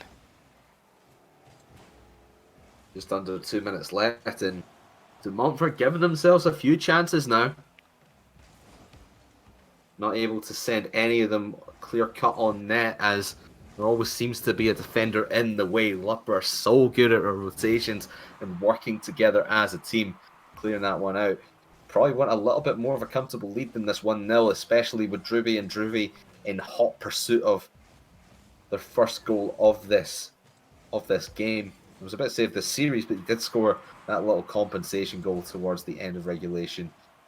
Oh, that's wonderful! There's the safety net Gariges was looking for, and he does end up getting it. Great pass from all three members of the Loughborough side. Their passing plays include every single member of the team, and that is a very, very clippable example of that. Mish across to Matt, and Gariges comes across to say, yeah, that's going in. Can't quite put it in that time, but Mish there to make the recovery. 1 minute 11 to go, and Loughborough, they're starting to run away with it again. Yeah, picking up pace. That's all they needed was one more goal to kickstart this offensive pressure, and De Montfort look to be running scared from this Loughborough side, because they are all over them. And now finally you see Loughborough breaking through. They've been really quiet up until now, and now finally they get their game plan together. With a minute left, De Montfort, they had so many chances in the first few minutes of this game, but not able to take any advantage of any of them so far. It's just not going their way. In 45 seconds left, De Montfort they really need Loughborough to make a mistake, but that is not happening anytime soon. Loughborough are just going to keep going with what they're doing. And it is so hard to find gaps in Loughborough that, as we constantly say, the Lancaster side that that Loughborough seem to meet every time. The Lancaster side have their number, but no other team can seem to dial it up as frequently as them, as Matt M reads the wall perfectly to send that one home into the net. Loughborough, they're running rampant in this game too. 20 seconds to go. De Montfort needs something to get momentum. I don't think it's going to come anytime soon, as Loughborough are just in the driving seat of this series. They're going to go 2-0 up. They need only two more wins, and they will end up going to the Alt Gaming Lounge in Nottingham. Rule 1. Rule 1. That is Rule 1. It could have been 5-0. Rule 1 will be observed in its entirety here. Good stuff from Loughborough keeping this one going, but just disgraceful behaviour from Drew. Getting it down will be the De Montfort side. To be fair, they just want to go to game 2 at this point, or game 3 rather, excuse me, after that 4-0 in game number 2. And De Montfort, what is going wrong for them? Because they played incredibly well, I would say, against Reading, but when they've come up against this Loughborough side, what has changed? Apart from Loughborough coming into the game, what has changed with this De Montfort side, Dragon? The weird thing is, not much at the moment.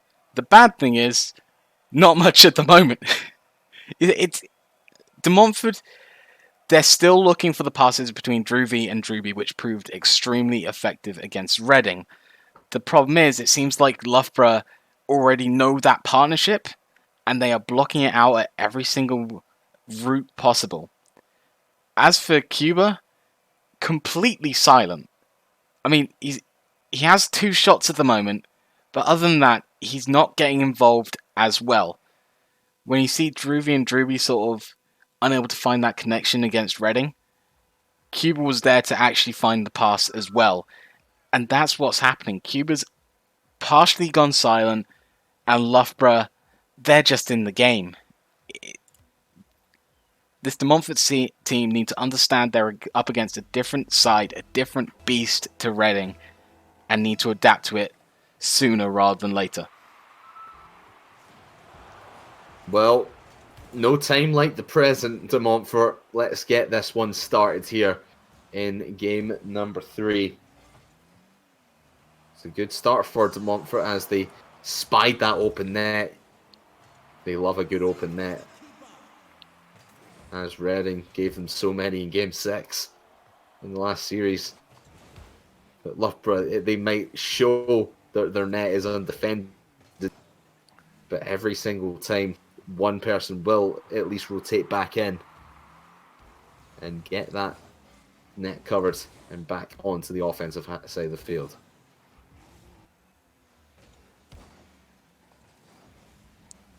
It's much better from De Montfort.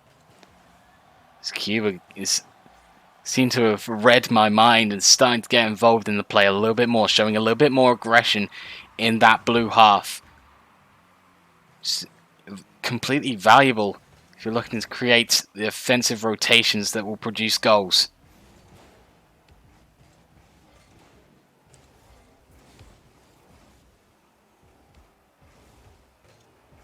Cuba? I believe Cuba has also actually switched to the Octane as well.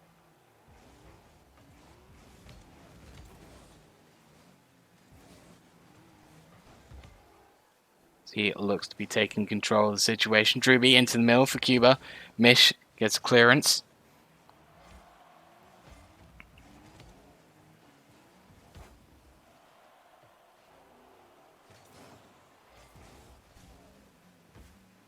Seems like my... Oh, there we go. We've not... No, I'm catching up on some drama that's happening in the subpar Discord. Excuse me. Oh, excellent drama. But let's talk about the drama here as Matt M. Massive pinch off Cuba to send it straight into the back of the net. Drewby did not expect that at all as it flies into the corner just above him. And again, Loughborough keep their stranglehold on this De Montfort side. Everything they've been trying, where it's passing plays, bumping folk out of net, it's just not been working for them as Loughborough haven't answered to everything. We saw it in Arrow League way back when. We're seeing it here in the NSE as well. And it's Loughborough all the way just being completely dominant. And a powerhouse. And who will be the one to take them down? It's still not over here as they need 2 more wins to get through into that land final coming up next weekend, in fact. But De Montfort need to go a bit quicker now, as 2 minutes and 9 seconds. You might think, yeah, I've got plenty of time to score a goal here, but Loughborough will be on their case the entire way, not having scored a goal in well over 5 minutes. Coming up for 10 minutes now, we've not scored a single goal. De Montfort need to get the confidence back. They're starting to do that, starting to press forward a little bit more, just slowly but surely they're getting the pressure on as Cuba, he's getting involved this game in great fashion as Drewby passes along the side and Cuba, he is there to finish it off, straight behind Garrigas. That is perfect placement for what he needs. Make sure Garrigas, he's got the momentum going one way, the shot, that's going another. Finally, we have some creativity from De Montfort, just making one through. Oh no!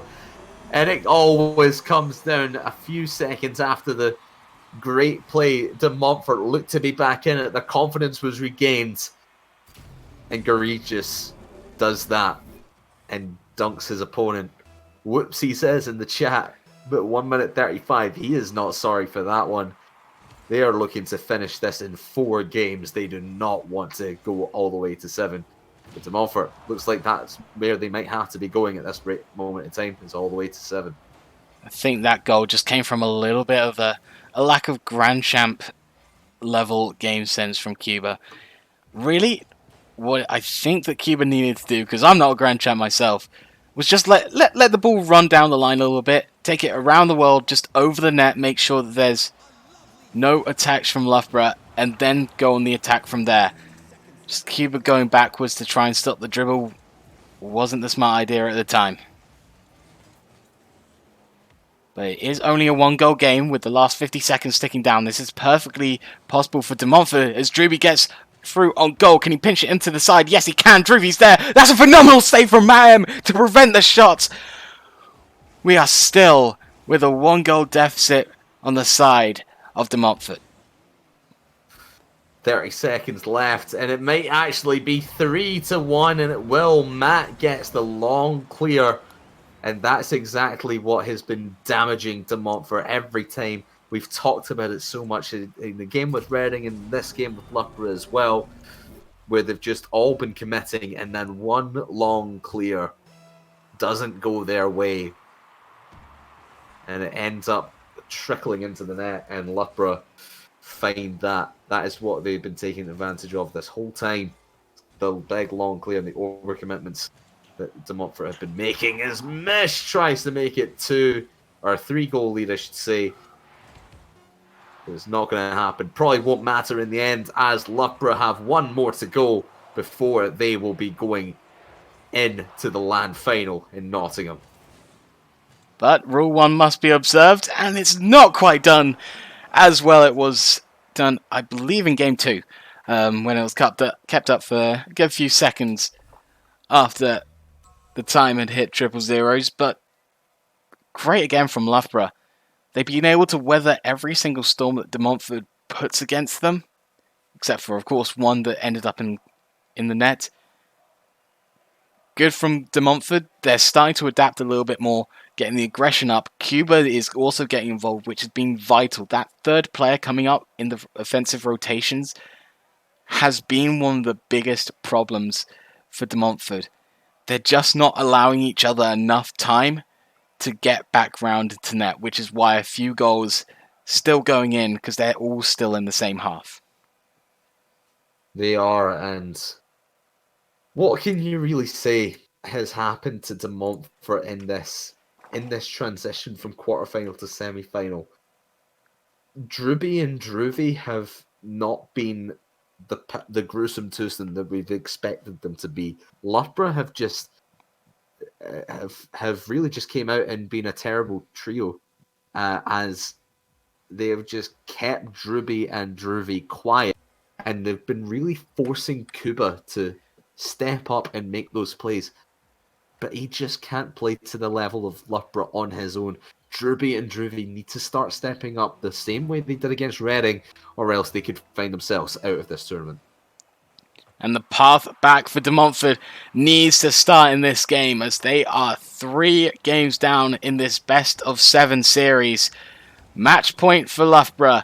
They win this. They punch their ticket all the way to Nottingham. But if that win does happen, it's all over for De Montfort, as it's not a great start. Loughborough start off with Mish sending it bar down ski for the opening goal. The sniper rifle from Mish on the left-hand side of the field, threading the needle between the defenders. No way anyone from De Montfort could have saved that one. That was just too accurate, and it just shows the prowess of this Loughborough team. We've talked a lot about the errors that De Montfort have been making, but let's just appreciate Loughborough for what they're worth. They are a fantastic team, working so well together. Ooh. And they are unstoppable on their day, and today is their day.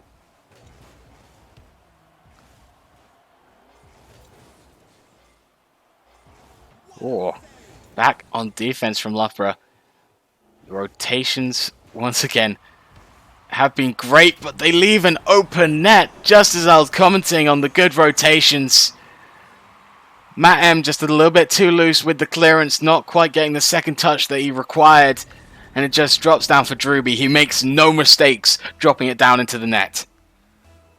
Just that was one little whiff. That's all De Montfort need. The little tiny mistakes that Loughborough rarely make That is what De Montfort need to look for, and that's what they need to force. Put the ball in difficult situations for Loughborough. They've not been doing that. They've been giving them real softballs. They need to throw a curveball in there every now and again.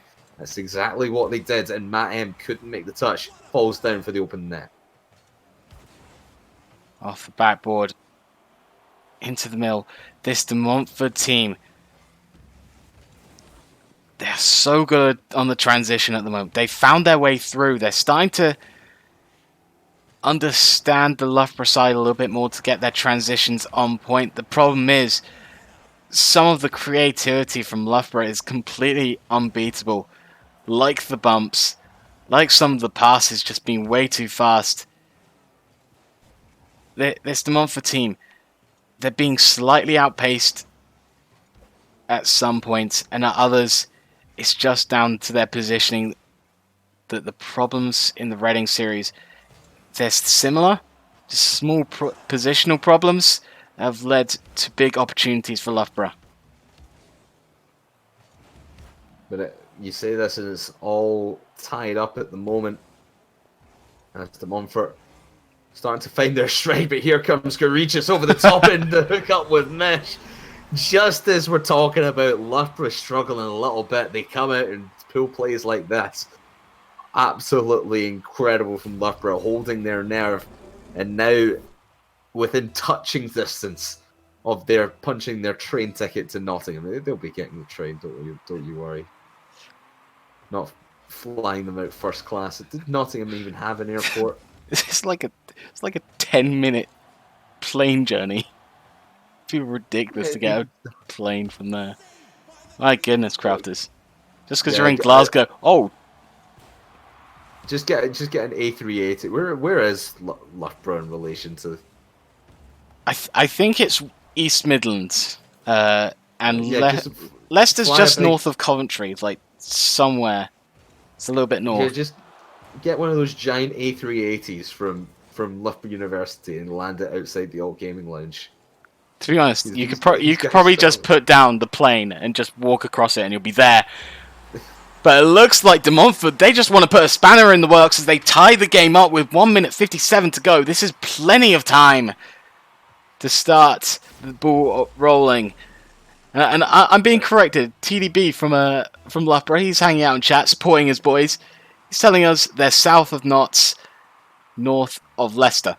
So they're kind of in between.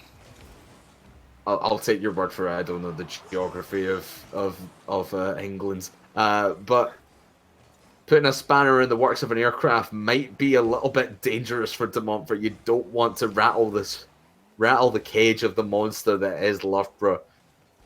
They are holding with them right now at 2 goals apiece. A minute 29 left.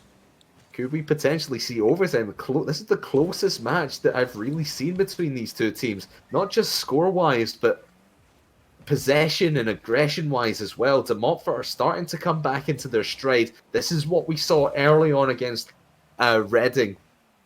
And now we're starting to see it here when it really matters, when their tournament is on the line. This is the difference between playing for first next week in Nottingham or playing for third in a few minutes. This De Montfort defense. I feel like the past few games, De Montfort have been able to start getting Loughborough a little bit hot under the collar, getting the pressure going. They just haven't been able to find that one opportunity, that one pass that opens the net up for them like they did against Reading. The boys love a good open net. Unlike us casters, who just, every single time we see an open net, it's the end of days. But I think Reading's on the field again whenever I see an open net. Just got to imagine there's a goalkeeper there, so you don't miss. Just picture the goalkeeper. Go to my happy place. There's a goalkeeper in net. There's a goalkeeper in net. There's a goalkeeper in net. Oh, but I'll tell you who is in net at the moment. No one actually. They're all aggressing on the ball. But we are going to overtime. I couldn't find a good second. Triple zeros. It's down. We're in overtime. We are. Thank you for. I saved you from that, but Thank you. These two teams. De Montfort, they're starting to find their footing, but it might be too late in this overtime. Greer just bringing it forward, putting it into the middle. Drewby getting the clear off the backboard. But as usual, Loughborough, they're providing the offensive rotations to keep it in the De Montfort half. And De Montfort, they need to start breaking out from here. So they get the massive clear upfield. And there it is! You have got to be kidding me. Loughborough, having been so solid all series long, leave their net open. It was a demo play, yes, in the corner onto I believe it was Matt. Covering your back end like that is so dangerous, so deadly. And De Montfort spy it out, smell out the opportunity, and take their pick and give themselves a win on the board in this series. We're going to see more Rocket League tonight, one way or another. De Montfort, they're not going anywhere just yet.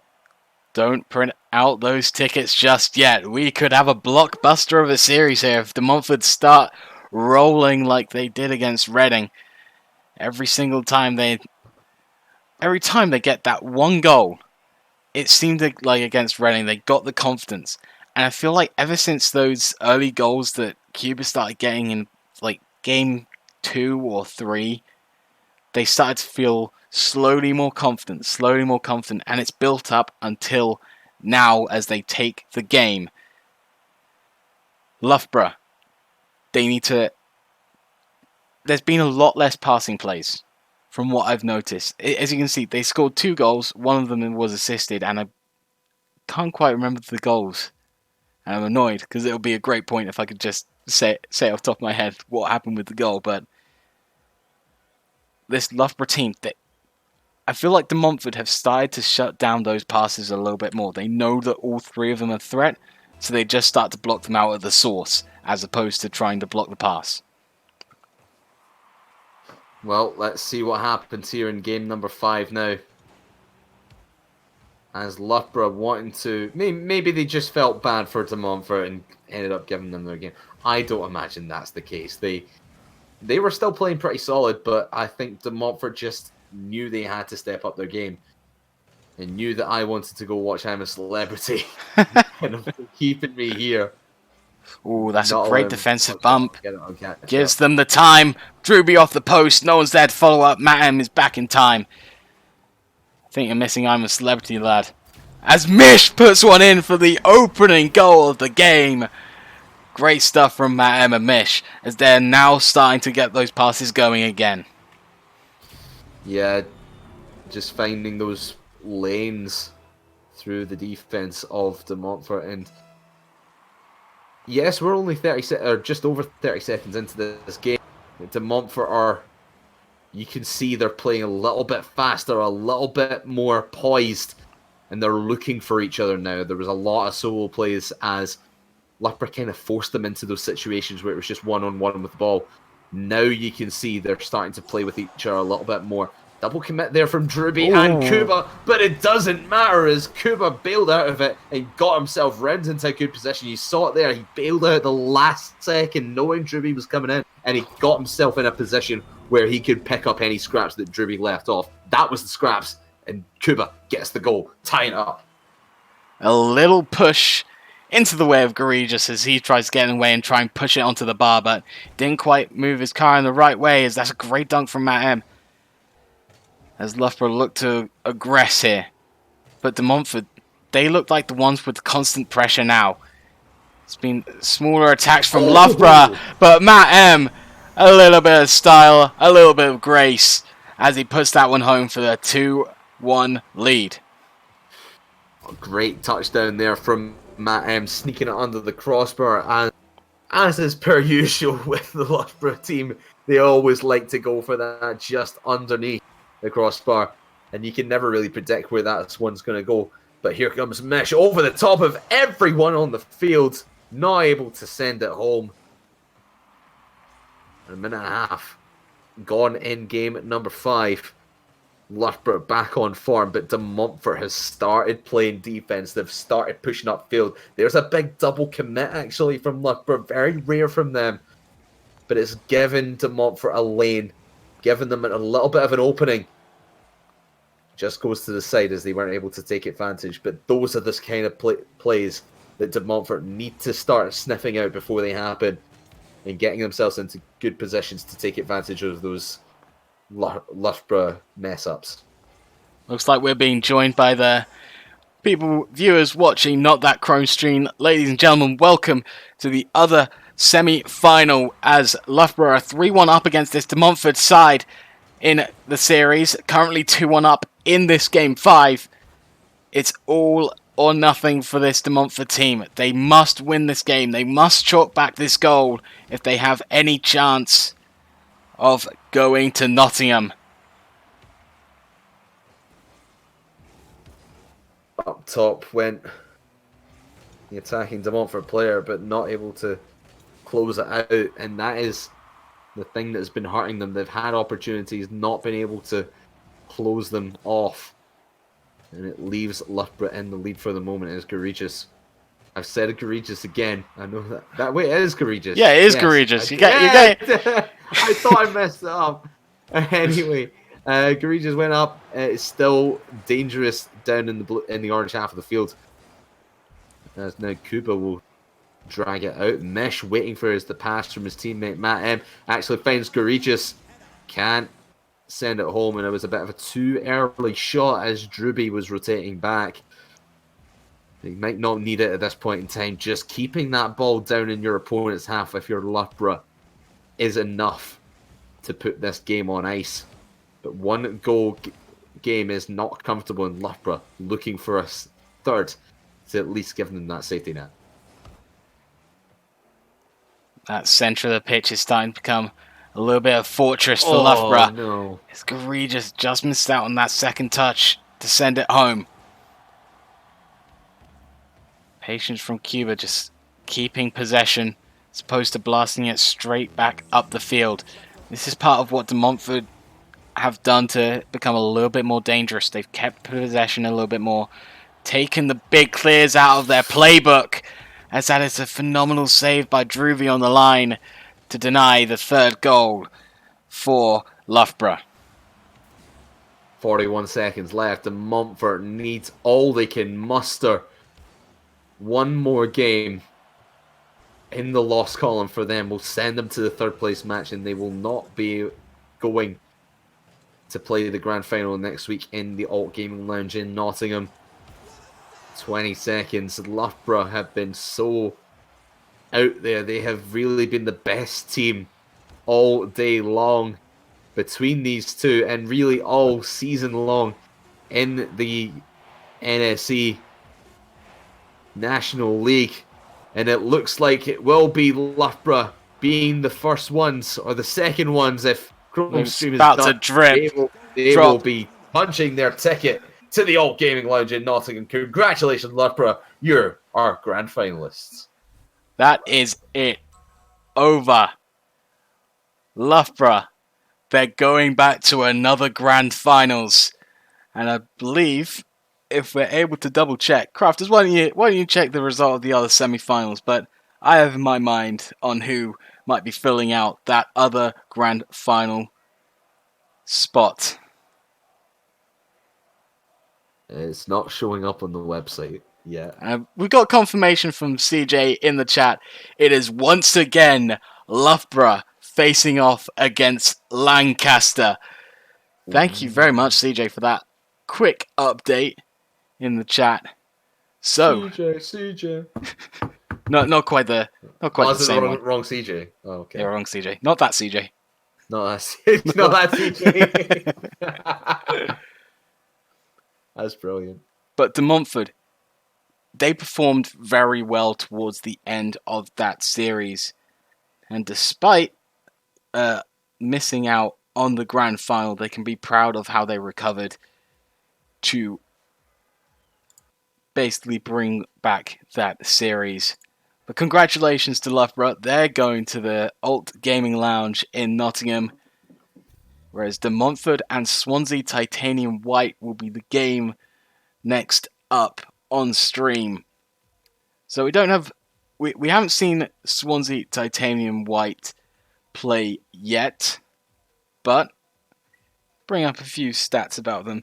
I believe they were another one of our higher placing teams on that side of the bracket.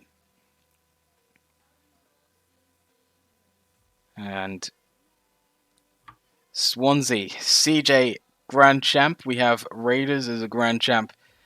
And Turtwig, who I believe has returned today after sort of having a few weeks off to relax, has also returned to the Swansea team, taking them to this point in the bracket. And we've just seen De Montfort, who've looked very good against a very high-level team in Loughborough. Again, you're gonna have to carry while I get the teams in. Just gonna fix the teams as well. But Swansea, their record against some of the top teams is 2-3. They lost to Reading, who are of course out. They have beaten Lancaster and Warwick. They also lost twice to Warwick. So they are able to stand up against the very high level teams, just as De Montfort. The important part to understand is how these teams work together. Drewby and Drewby, they have a lot of chemistry together. They have a lot of ability to play this beautiful game of Rocket League as a two-person team. Swansea, they also have their experience in terms of CJ and Raiders. Those two played since, I believe, Season 1 of our league. So they have that ability to work together as well, but maybe for not as long as Drewby and Drewby. But in terms of University Rocket League, Swansea know what they're about to get themselves in for in terms of this third place playoff match. Well, I wouldn't be so sure about seeing this match. I've just been informed by one of the teams, I won't say who, one of the teams has said they don't want to play this third place match. We're just going to wait on confirmation from the admins. Oh, wait, no, never mind. They've been told there's £120 prize, so they're going to give it a go. Oh my goodness! Okay. It's amazing what money can do and game vouchers can do. Yeah. Okay. I'm gonna go back to silent mode while I get the guys back in. Great stuff. But Swansea Titanium White, they've been in the National League since week 3. I believe you can only be in the National League from week 3. So they've been from week 3 to week 6. They've been in the National League. They stayed there, gathered up as much points as they can. They've had a few bad weeks. Week 5, they dropped 2 games and won 1, so they just about stayed in the league that week. But they have been able to get some very, very good results in terms of in week 3, the first week of the National League. That's when they beat Lancaster, and they earned all 3 victories and all 10 points. Another important thing to note about this match, it is a best of 5. One of the things that we've been told to do is if it's past 9 o'clock to make sure these players aren't up too late. It's going to be a best of 5 to finish off today's games. So a little bit different to the tactics that are used in a best of 7. With best of 7s, you get those extra few games to recover a little bit more. Sort of think, all right, this is what the other team's doing. Now we can push on from here. Best of 5, you can probably have 1 game safely, 2 games if you want to push it. But you need to react quicker, of course, in a best of 5 to what your opposition is doing if you want to end up taking that series. But with an entire season, an entire league play of best of 5s up until this point, these two teams, they should be very happy dealing with a best of 5. Okay, teams have been messaged the lobby information, and I think everyone would like to have a go at this. Indeed, it is £120 in credit to your local game store. Hey, you can spend £120 on games. You can buy That's at stuff. least 2 PS4 games. Yeah, exactly. You buy the new Spyro. Oh yes. I, Let me get I let need me I need to get a console so I can get the new Spyro. let me get Dragon's Book of Dragon Things. Not that anyone can see it. Not that anyone can see it because I don't have a webcam. We don't have webcams on. But I've played a little bit of the new Spyro on my flatmate's console. And like I know it's the old Spyro, but just like like new graphics and whatnot. But yeah, it's so much fun. I forgot how much I love Spyro. It's a good game. Good game. I need to get PS4. Be good. But who will be joining So... who'll be joining Loughborough and Lancaster on the podium? Swansea or De Montfort? Let's do predictions now. Let's just have sort of a little bit of moment to talk them through as we get players to join. Well, not. I generally don't know if you mentioned this but the last time that these guys met up was way back in Arrow League Season 1 league play.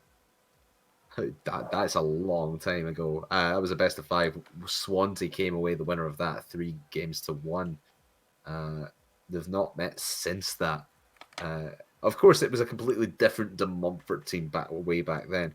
Oh yeah. But this Swansea Storm team has stuck together through thick and thin to be here today. I obviously think De Montfort are a little bit deflated after that fight, after that semi-final, and obviously initially not wanting to play this third place match.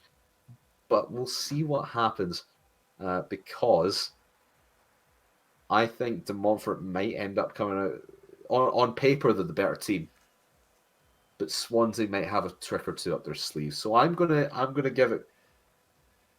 I'll give it to De Montfort, and I'll give it 4 games to. It's best of 5 for this one. It's yeah, sorry, it's best of 5. Thank God. I'll give it 3 games to 1, 3-1 to Montfort.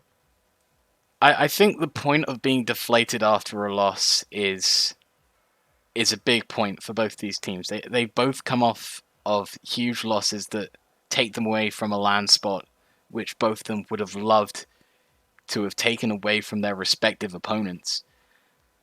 De Montfort, I feel like they feel that Loughborough was the beatable team out of Lancaster and Loughborough.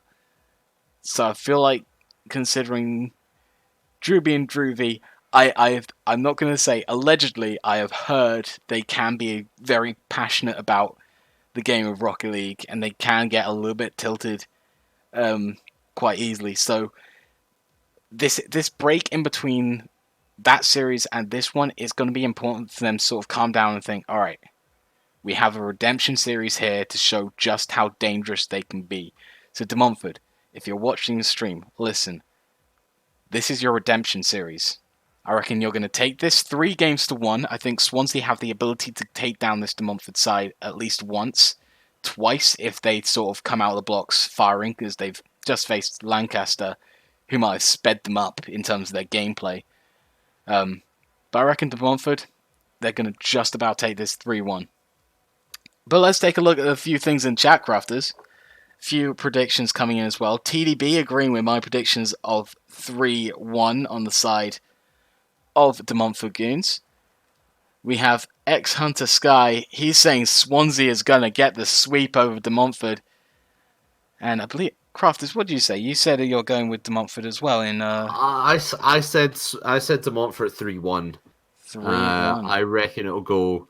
I reckon Swansea will get the first game, and then De Montfort will get the sweep from there.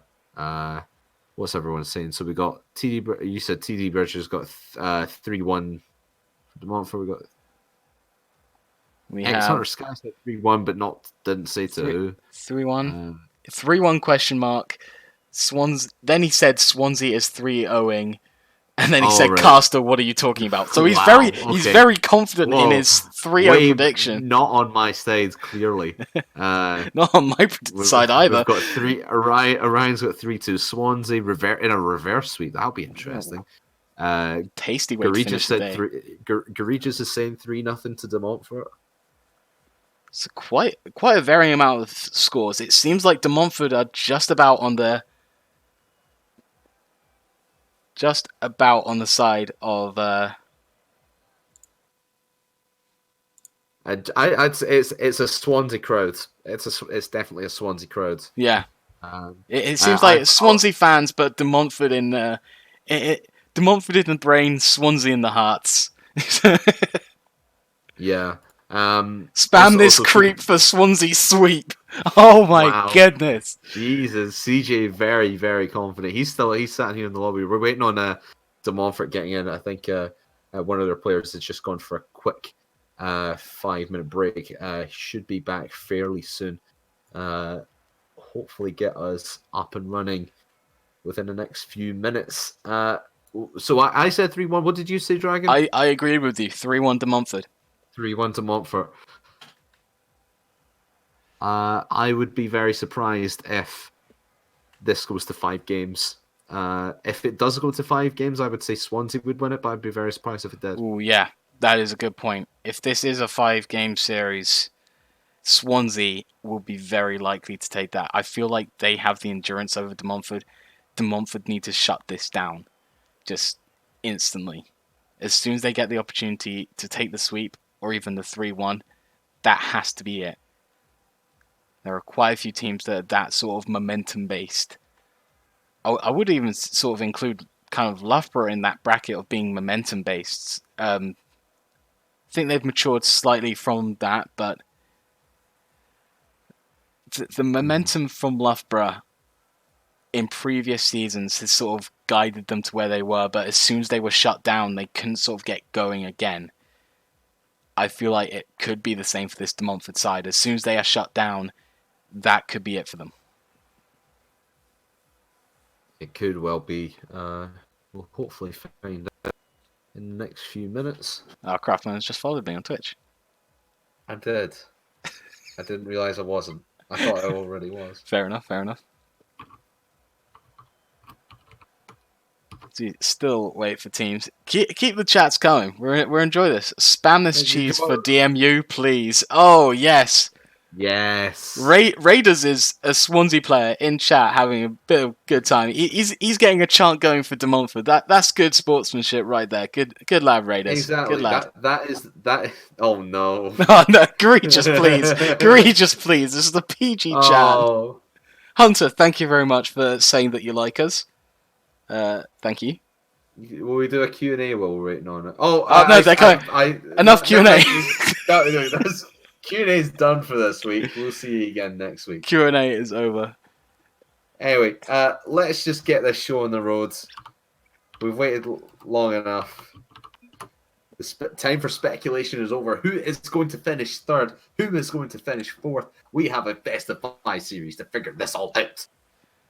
The inaugural season is slowly coming to a close for NSE. And it's time to close out for the rest of the teams apart from 2. These 2 teams are the last 2 apart from Loughborough and Lancaster, who will be playing in NSE this season. So who will shut their season out with a victory? We'll find out with this series as Ruby brings it forward. He doesn't have support going up on the side of De Montfort. As Raiders puts it into the middle, Turtwig, he will have possession, sends it off the sidewall, but not quite central enough, as Druby will be able to come away with the ball. A very quick start for both teams as they're looking to compensate for their third place matchup very early on. And now to Montfort starting to go a little bit quicker. You can definitely see they're a bit more confident taking on this Swansea side than they were taking on the powerhouse of Loughborough. But they need something to spark their run here in the third place match. As Swansea are just keeping the pressure on. Up they go. Up goes Turtwig. Not able to make that one drop. And now Droovy showing off his 1v1 skills, getting a flick, but not able to turn that onto net. And just over a minute into this game, no real one taking good control at the moment. You can definitely see the Montfort are a lot more comfortable in this series. Definitely on the offensive as though Swansea coming away with the ball. Big, powerful hits though. They don't have the space or the time to sort of dribble it out of their own half and keep possession for a moment. They have to do the long clears. They have to do huge passes across, which at the moment those passes aren't happening. Because that's the biggest thing that Swansea need to work on at the moment. It's rather than just smashing up and hoping something will come of that, they need to look for the passes upfield. Just like that. And the passes infield as well, which De Montfort have had in the past. Not really seen it up until now. There was a little bit of a hint of one up into the blue half a few seconds ago. But it wasn't too threatening as it was straight into the path of a defender. De Montfort coming away with the ball. They have it in the corner. Good challenge from Raiders. Preventing the dribble. Cuba challenges forward but needs to recover quickly. No one there for the pass though for De Montfort to start moving out. Druby brings it forward. Missed control from Raiders. Gives time for De Montfort to push forward. Pushed around one. Pushed around Druby. Druby has control. Places up on the board, but that is a magic corner as it pops up into the air. Seems to defy physics. But De Montfort provided a few more chances than the Swansea side. That big defensive mishap though. So we're going back and forth. As the pass from Raider, I was thinking the Raiders touch might have snuck in here in the top right corner, but I think Druby might have thought that as well, as he was looking up into that top corner, maybe thinking about going for it in the first instance. But he just sits down. Maybe he was boosted a little bit. Didn't get a chance to see how much boost he had initially. But that is where Druby lets himself down. He just hesitates a little bit too much. And lets that one go. And now a big touch in the middle. That was Droovy leaving that for the Swansea side to come in and take advantage. And they will still take advantage. And Raiders picks that one up. 2-0. With a minute 23 left. Huge aggression for Swansea coming in, but this time when Reading were aggressive, they just a little bit too much. They didn't put in their challenges at the right moment, but this Swansea team, they're getting it perfectly on time to make sure De Montfort are as uncomfortable as possible when they're in attack or defense. The Swansea team have been the perfect counter at the moment to this De Montfort side. Can De Montfort create opportunities? Yes, they can, but Cuba just sends that one wide as it heads to the halfway line. An open shot for Cuba. Cuba sends it off the backboard, up for Droovy. He can't get a second touch, and Swansea again will come away with the ball. You can see CJ now showing off his 1v1 skills down the left-hand side. He's beaten pretty much everyone on the De Montfort side. Just can't get it past the final man as they all rotate back in and play defense. And now the first brilliant opportunity for Cuba. Couldn't finish it off. CJ, that's lovely. A big counter-attacking play as CJ takes it back. That was almost a one-goal game in the first instance, but CJ getting the save off of his teammate and taking it down for the counter-attacking play. We've heard it so many times before against De Montfort, and we'll see it again here in the third place match. 30 seconds left, and 3-0 in game one. Great adaptation from that from CJ as he pops up in the air. He saw it go up. He didn't have time to sort of boost in front of it and jump up. He needs to get up and get this slight pinch with the ground to send that one home. At the moment, De Montfort, they're not looking as strong as they have in previous games. They need to warm back up again after even the short break that they had. But at the moment, it's all Swansea. So it looks to drop at 0 seconds. There it is. Swansea Titanium White, they take game 1. Well, I completely underestimated this Swansea side. I think we both did. They absolutely played a Sorry, go ahead. What were you saying? I think we both sort of underestimated this Swansea side. They've come out swinging. They haven't pulled any punches. They've just gone after this De Montfort side. And that's exactly what they needed to do. Just make sure they shut down Druvy and Druby just like Loughborough did. Make sure they don't have the time to start passing between each other. And they can easily put together their own attacks to start scoring. They do. De Montfort. We've seen them every single series tonight. We saw them in the quarterfinals, we saw them in semi-finals, and never seen them here in the third place matchup. It's tough when you beat your opponent, when you were dominating the series. I'm going back to the Reading series at this point. When you were dominating against Reading, you really should have won that in 4 games. You ended up winning. You ended up winning it in 6. It's a big hit, and then when you go up against Loughborough, and they pretty much dismantle you every single game, with the exception of the last couple. It's hard. It's tough, and these guys, they didn't even want to play in this game. They realized there was some prize on offer as well, but now they just need to get their heads together. But off a kickoff, 9 seconds, bad touch there from Kuba. He was trying to set up for his teammate, but CJ with a fantastic interception of that play, sniffed it out early. It's just heartbreaking for De Montfort because we know they can play at a top level. They're just not showing it here in these last couple of series. It's just a shame that this great season for De Montfort is just being ruined slightly by this final week performance. But Swansea, to their credit, they've been playing a playstyle that at the moment have countered De Montfort beautifully. But Druby, that's a fantastic fake to his credit, creating a huge opportunity for De Montfort, just unable to finish it off for them. Oh, and it's frustrating when you get yourself into a great position like that, get your team into a fantastic position like that. Druby dribbling it pretty much from the halfway line and all the way down to the blue goal line.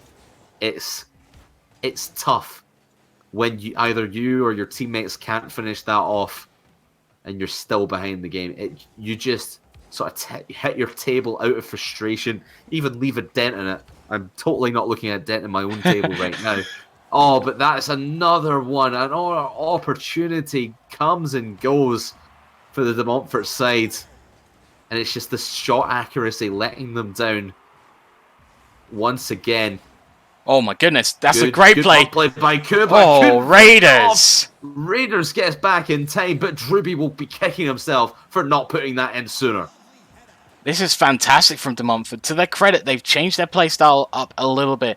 They're getting Cuba involved as well. This was the massive change that they even had when they were facing off against Loughborough. They're getting Cuba up. He's being a little bit more aggressive, meaning they have those 3-player offense attacks, which provide more opportunities.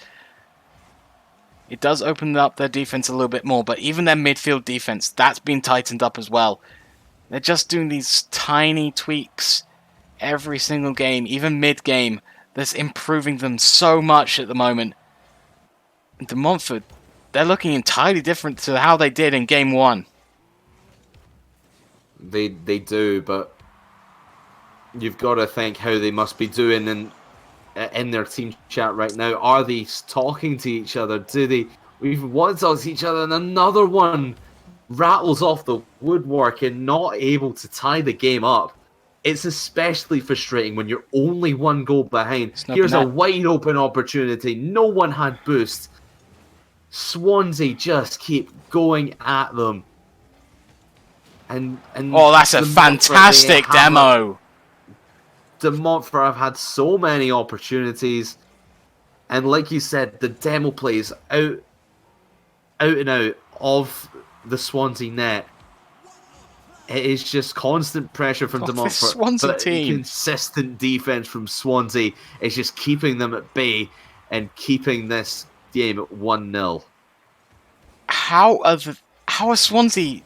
How they have not conceded a goal with the opportunities that De Montfort have created so far?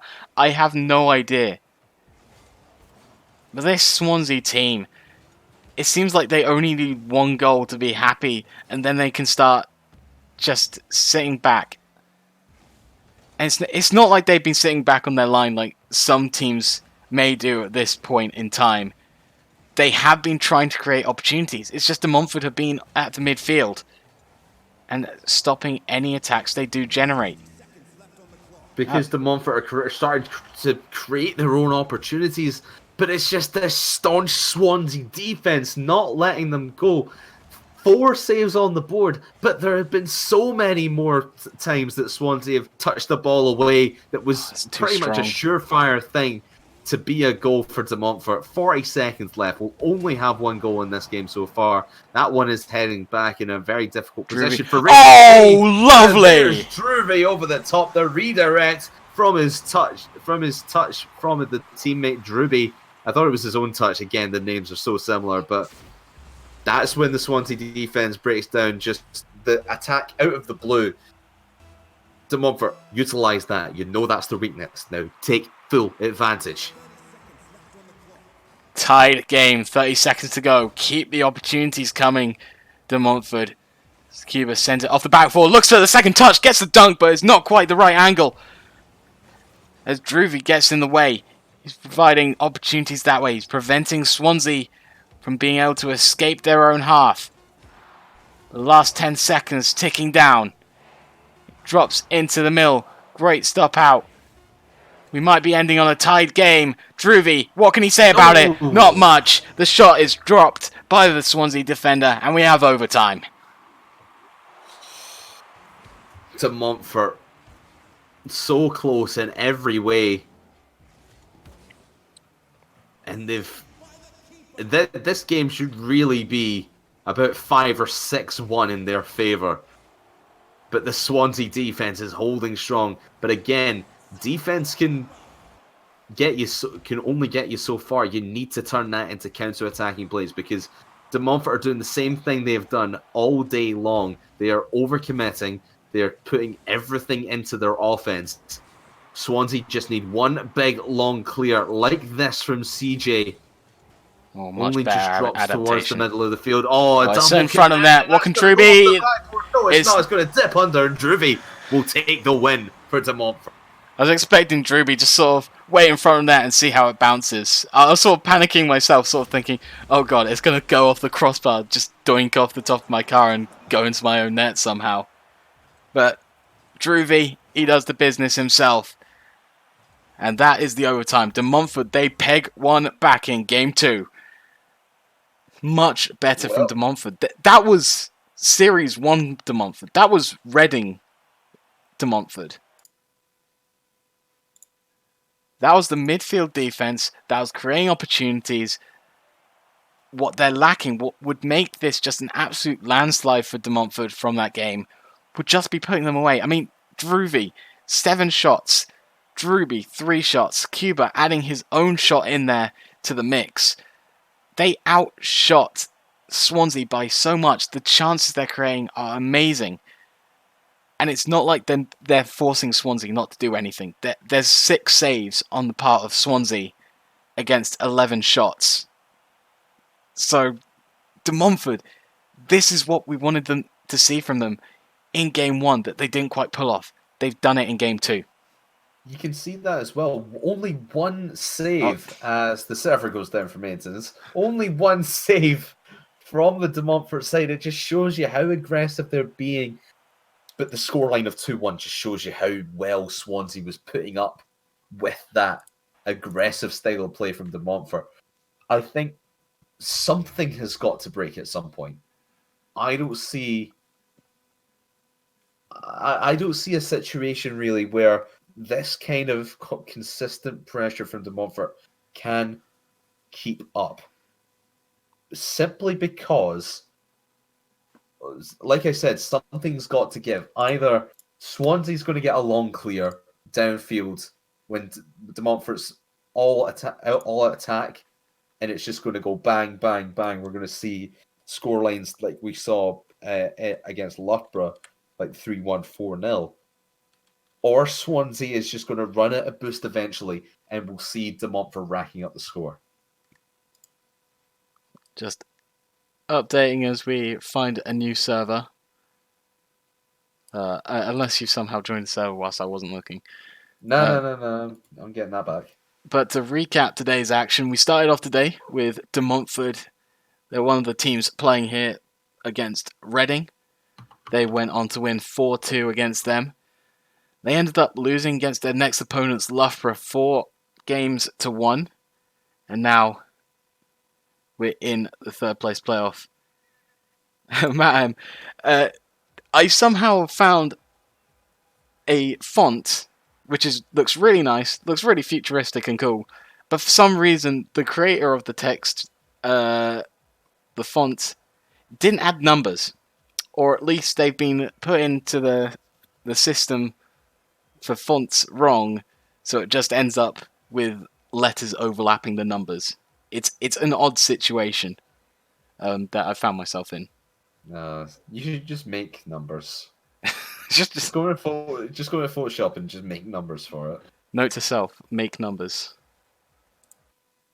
That's the best advice anyone could ever be given. Make numbers, and you shall be happy forever. Well, anyway, De Montfort were making numbers in terms of shots last game. Can they turn them into goals in this one if they continue on this path of almost destruction against this Swansea team? Seeing this game 3. So we have a tied series. As most casters point out at this point, it's just a best of 3 from here. So, as we know from best of 3s, this game is important. This first game is vital to winning a best of 3. We'll just see which team comes out on top of this one. I think if De Montfort are going to turn it around, I don't think they can lose this next game. Like I said, this would go with my prediction. They lose the first game and then win the next 3. But Swansea, their defenses, as we saw, they can save pretty much anything you throw at them. It is a giant brick wall. But they've not had too many opportunities down here in the De Montfort half. Let's see what can happen in game number 3 as De Montfort trying their best to defend at this moment in time. Now, Drury will take it off the wall, looking to air dribble it all the way down. Not able to find a teammate in good position, and this one will come all the way back and will be turned in to Turtwig by CJ Buller, and Swansea have the first goal of game 3. CJ Buller forcing some form of challenge out of the attacker on the wall. I believe that was Druby on the wall. Forced the challenge. The challenge just ended up out in front of Turtwig. Definitely not quite what Druby would have wanted from that clear. At the moment, De Montfort, once again, they're back on attack, but they hit the crossbar. Looks like Crossbar's changed teams. He's joined Swansea University. He's studying sports science. Of course he is. Or physics. I don't know. Whichever one works better for the joke. But you know what? Just take it. Just take it from here. Yeah, we'll just go with it. I'll tell you what's not a joke though, is De Montfort getting back into this series. Kuba pretty much doing it all himself here. He got this. Yes, Druby is going to get credit for a pass, But that was all Kuba passing it to himself out into the middle in space. Swansea didn't see what was coming whatsoever there. And now De Montfort. The next goal will be absolutely crucial into who is going to have the better run going into the second half of this series. Druvy now looking for an opportunity on net. Not going to find one there. It's still De Montfort's ball in Swansea territory. CJ is going to carry this one back for the moment. Druvy gets demoed for his defensive position. But again, Swansea, very weak attack, and it's going to leave this one for Druvy as he's dribbling back up. Turtwig going side by side down the sideline that's with fantastic. him. And now the midfield pass, and Druvy nice! Finish it off, but there's Kuba to come and finish it off. What did we say about positioning? And Kuba has really picked up the slack where Druvy and Druvy have left off. Druvy, fantastic composure to sort of start up this play, taking it down the line and sending it straight into the middle for Druvy. Druvy, unlucky with the shot, but Cuba, just as you say, he's going back to his old role of cleaning up every single attack that De Montfort do, and it's just the perfect position for him. It's perfectly suited for what his teammates are doing. 2 minutes left. Can we see a turnaround from Swansea? It'll be on the goal line. Oh, the touch could have came in from De Montfort to send that one away. Kuba, the touch had to be made by Druvy there. He flips the wrong way, and CJ able to finish that one off. My goodness, this is back and forth stuff. Great stuff from both of these teams. Every opportunity is starting to be fully taken advantage of. Nothing is being left out on the field. Everyone is taking their shots where it counts. Kuba almost with a crucial whiff, leaving that one wide open, and another defensive play from De Montfort will keep this one at bay for the moment, but it is a double commit, and this one will go all the way back upfield. Kuba trying to squeeze it in. He's been the man of this game so far, but still nothing, and will remain at a tie series with a minute 20 left. De Montfort, they are really getting back into this series right now after a deflating semi-final. They're really wanting to go all out for this prize here in the third place matchup. Swansea Storm just... They've played smart. Like, Raiders using mind games to earn that second goal. That's a fantastic save on the line by Druvy. Swansea, just as I was saying, they're struggling to produce the same amount of opportunities as this De Montfort side. They're starting to create them. Get trapped in their own half, but they're having a little bit more composure when it comes down to the important touches. You can see Druvy's production has dropped off significantly. Druvy was looking for him up the sideline a few seconds ago. He went up for it and then just backflipped, and then there was another whiff as he was trying to follow his own touch-up for the 3-2 lead. Wasn't able to come out. I think Druvy just needs to calm down a little bit because he thinks he should have won that semi-final. If it's all on your mind, you just need to clear it out, get one good play, and you'll be back in the correct mindset, Druvy. This game 3 is sitting on a knife edge at the moment as we have hit triple zeros. Rule 1 is being observed. Both teams want to find that important touch to send it home. Druvy will keep it up in the air. Unfortunately, it lets it drop on the dribble. And we have overtime.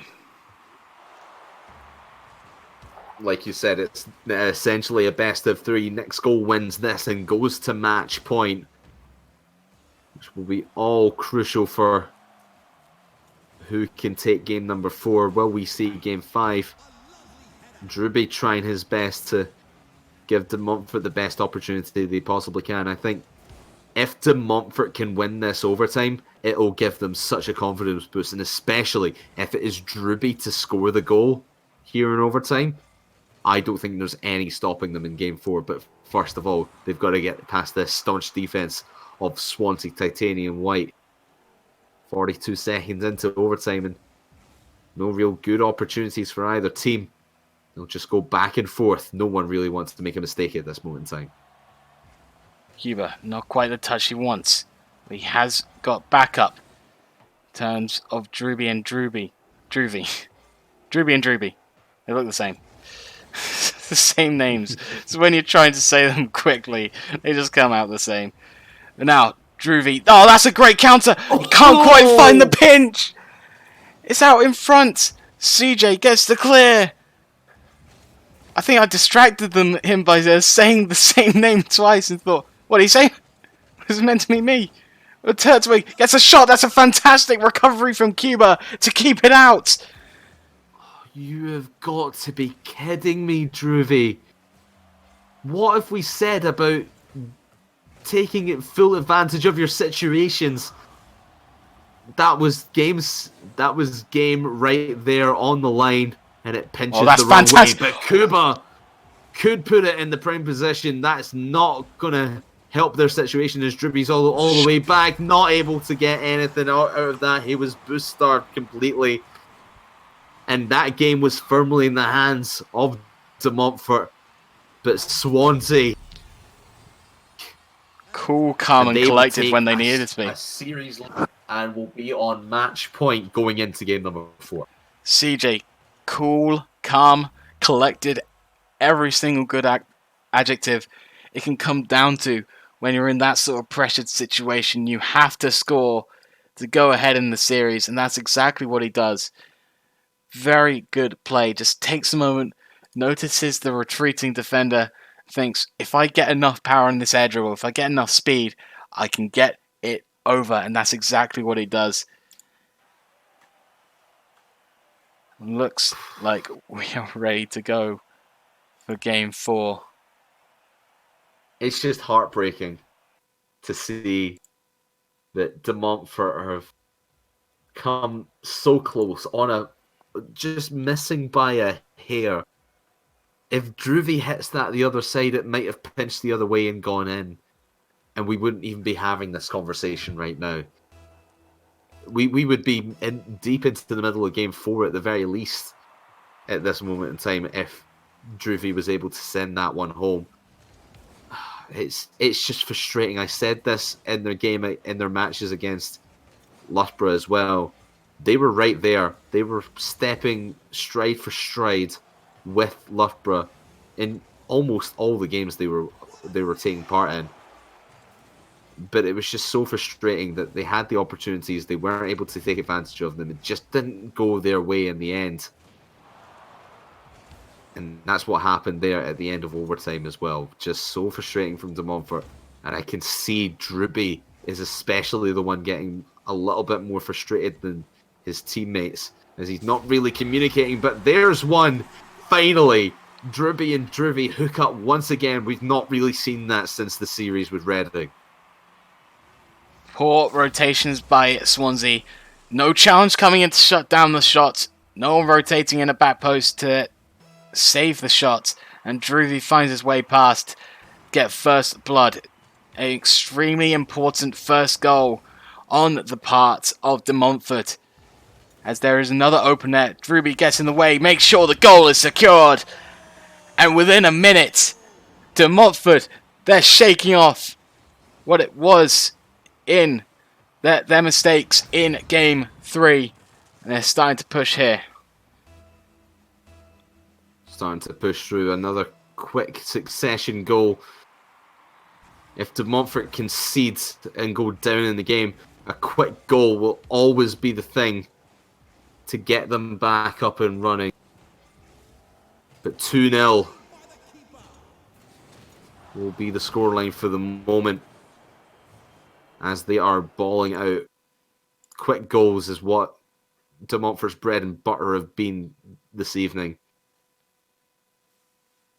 And quick goals will keep them in the lead for the moment. But another big miss from CJ. Almost a defensive miss. That could have easily been 2-1 if CJ was able to get a touch onto that.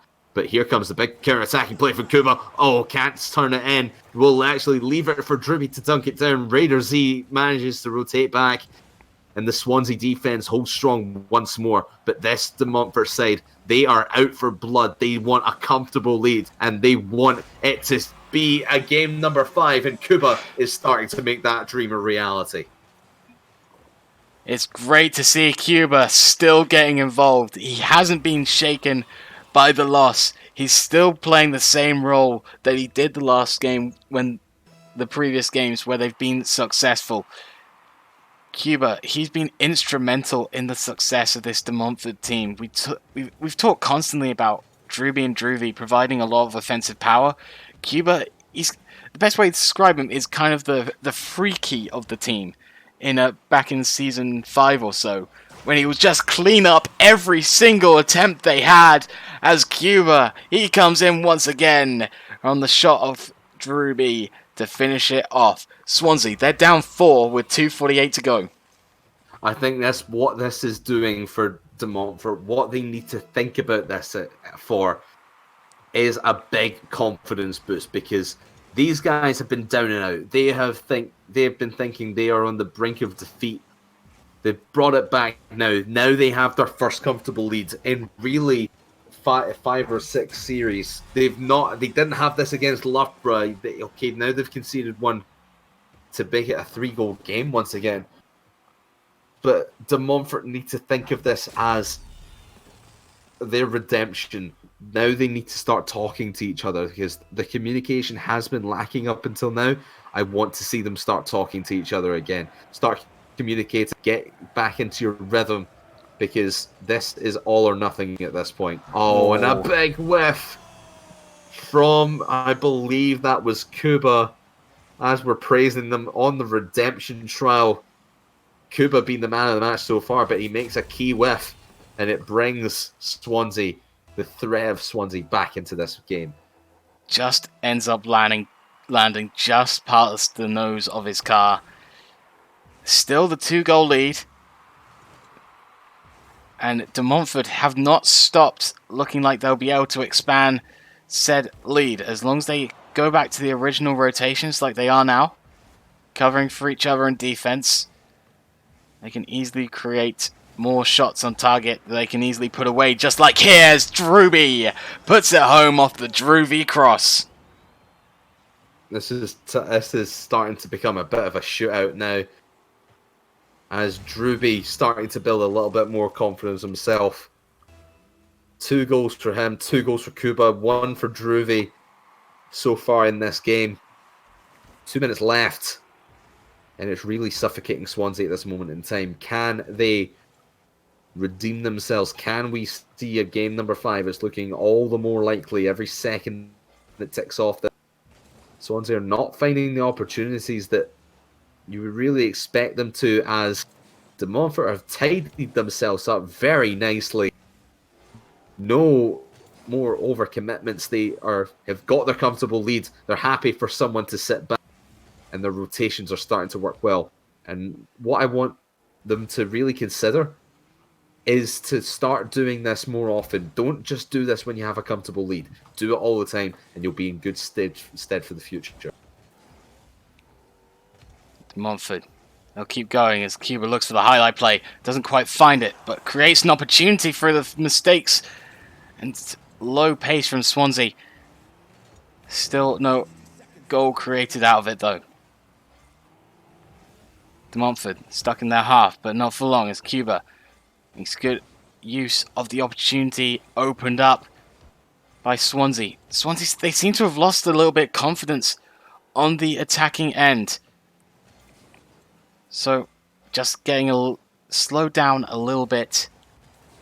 Leaving it open for De Montfort to take off their herders. Druvy gets in the way of the walled clearance and sends that home into the net. We are looking at a game 5, Crafters. 33 seconds to go and a 4-goal lead for De Montfort. And now everyone on that team has 2 goals apiece.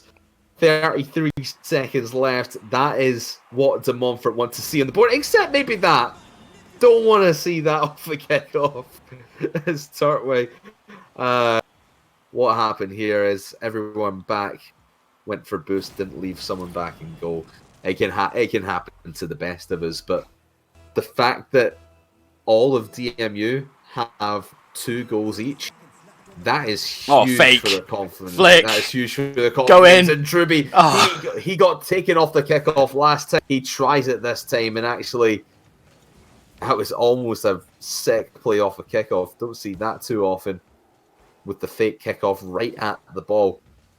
But De Montfort, they will go into game number 5 looking for the win and wanting to turn this around after being destroyed by Loughborough in a series they might have had a chance in. It is all down to this. Game number 5 is on its way. De Montfort looking fantastic going into this game 5. Gaining a mountain of momentum. But Crafters, the only game limit of the day has been reached. The 5th game in this series. We talked about how if it got to this point, Swansea could be the ones taking it. But after we've seen that match, I'm not so sure anymore. I think that now, De Montfort, if they are a momentum-based team, 6 goals against 3, they've certainly got the momentum back on their side. I mean, the evidence suggests otherwise. You did have, and if you think way back to the first game of the day, then Reading 5, and then lost in overtime to Reading in game 2. Yes, that was game 1 and 2, and then this is game 4 to 5. But you also had De Montfort 3-2 win over Loughborough, and then lost 2-1 to Loughborough in game 5. Interesting situation we got ourselves into, Dragon, as no one can really predict what's going to happen here. It is all on the line. One goal could decide everything here in game number 5. The third place matchup, remember, winners will get £120 in game vouchers. Nothing to be sniffed at whatsoever. So ladies and gentlemen in the chat, get the copy pastas out, support your team. It's a game 5. We've already gone 20 seconds in. No goals so far. Both teams sending it back and forth between each other.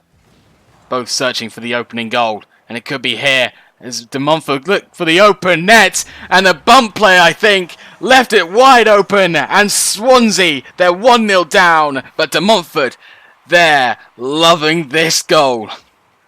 Yeah, oh my goodness. That if we go back to the first couple of games in this series, we talked about Swansea's defense being rock solid. They could stop anything coming at them. The one thing they can't stop, though, is De Montfort bumping them in their own half. That is how you destroy a staunch defense like Swansea's. Great stuff from De Montfort, great awareness, and able to get the first goal of this game number 5. Crucial going forward. Cuba getting his second touch that will send it down the line. Popped out into the middle. A little bit misread there by Druby. Druby staying on the offensive as CJ pops it up for Raiders. He'll bring it forward. Turtwig doesn't get the touch. It's an open out, I think. Oh. CJ was there, but Cuba, you didn't have to go that high to put it in. Slight mistake coming in. Even if Cuba just put that on directly onto net and forced CJ to make that save, his 2 teammates were rushing in for that ball. They were both there in position to take any that came back their way. If only they communicated and were able to say, I'm going to come up, put a shot on net, take the defender out the game. It's just ball awareness, pitch awareness, player awareness. That's what Cuba needs right at this moment. Doesn't really come in yet for a Champ 3, but it's great to start. It starts developing at Champ 3, that higher level game sense that you need to get to a high level, and Druby has that. He recognises no one from Swansea going on the backboard to make that clearance. He comes in and gets there first to make it a 2-goal lead. Well, you saw there Raiders and CJ just completely out of net. I think the rest of the De Montfort side was in running a little bit of disruption, and they ended up just not they just ended up being flat-footed, reversing into net, removing all their momentum out Oh, of their cars, and weren't able to get up into the angle that they needed to stop that great shot from Druby from falling. And now 2 goals up. What does Swansea need to do, Dragon, do you reckon, to get past this resurging De Montfort side? they need a little bit more composure back in defense. They've gone back to the tactic of just clearing the ball as far and as hard as possible. They need to get the transitions going a little bit quicker, get the passes going to make sure they keep this De Montfort side guessing as to what their next move is going to be. At the moment, they're not getting the touches that they want. A lot of missed touches coming in from the Swansea team. It's just leading to more and more De Montfort pressure. It's back to the point we keep making about the Reading versus De Montfort game. Druvy and Drury have the game sense to know when there's a mistake, possible mistake coming, or the ability to see a mistake happening. And that's when they thrive. And that's what they've done this game. They've noticed the mistakes in Swansea Storm's defense and offensive rotations, and they've played off it wonderfully. And that's how they've got these.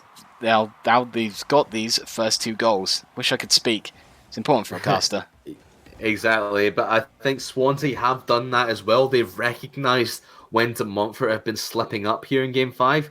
The crucial difference, though, is that they've not been able to make the touches. Like you said, Swansea have had fantastic opportunities to send the ball back into the orange half when there's been an open net, but they've just not made the powerful enough touch, and it's allowed De Montfort to rotate back before anything can develop, and keeping this ball deep in the blue territory.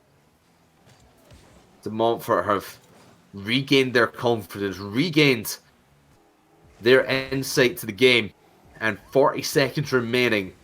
Could they, in Game 5, make the comeback of comebacks, you would say? They were down and out after that semi-final, not wanting to play Rocket League again. Now they are 30 seconds away from being your 3rd place in the NSE. In terms of the entire NSE table, that's massive for De Montfort, coming 3rd in one of the competitions, but it's even bigger for this De Montfort side. They have a lot of potential as a team as they make it 3. You can challenge as well as they did in Loughborough in some of the later games. You can definitely push on there as a trio. I hope they stay together again next split.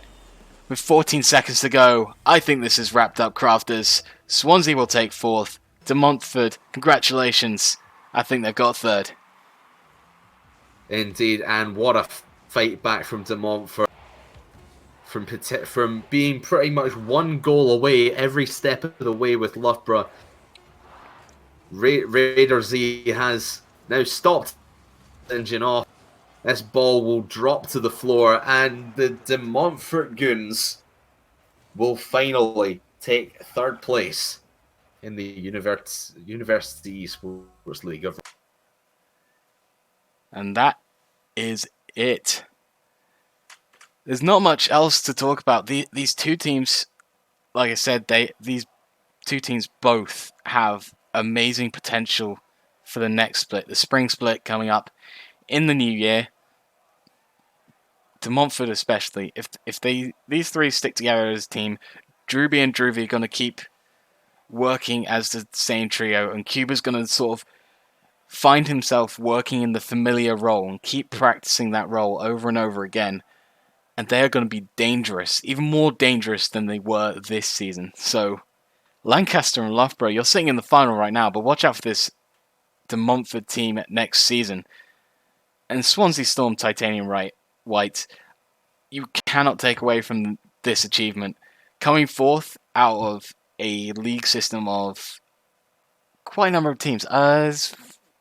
Many teams. Many teams. I can't think of the right number. I think it was about 30 or 30 something this season. So there's quite a lot of teams. That is a decent job.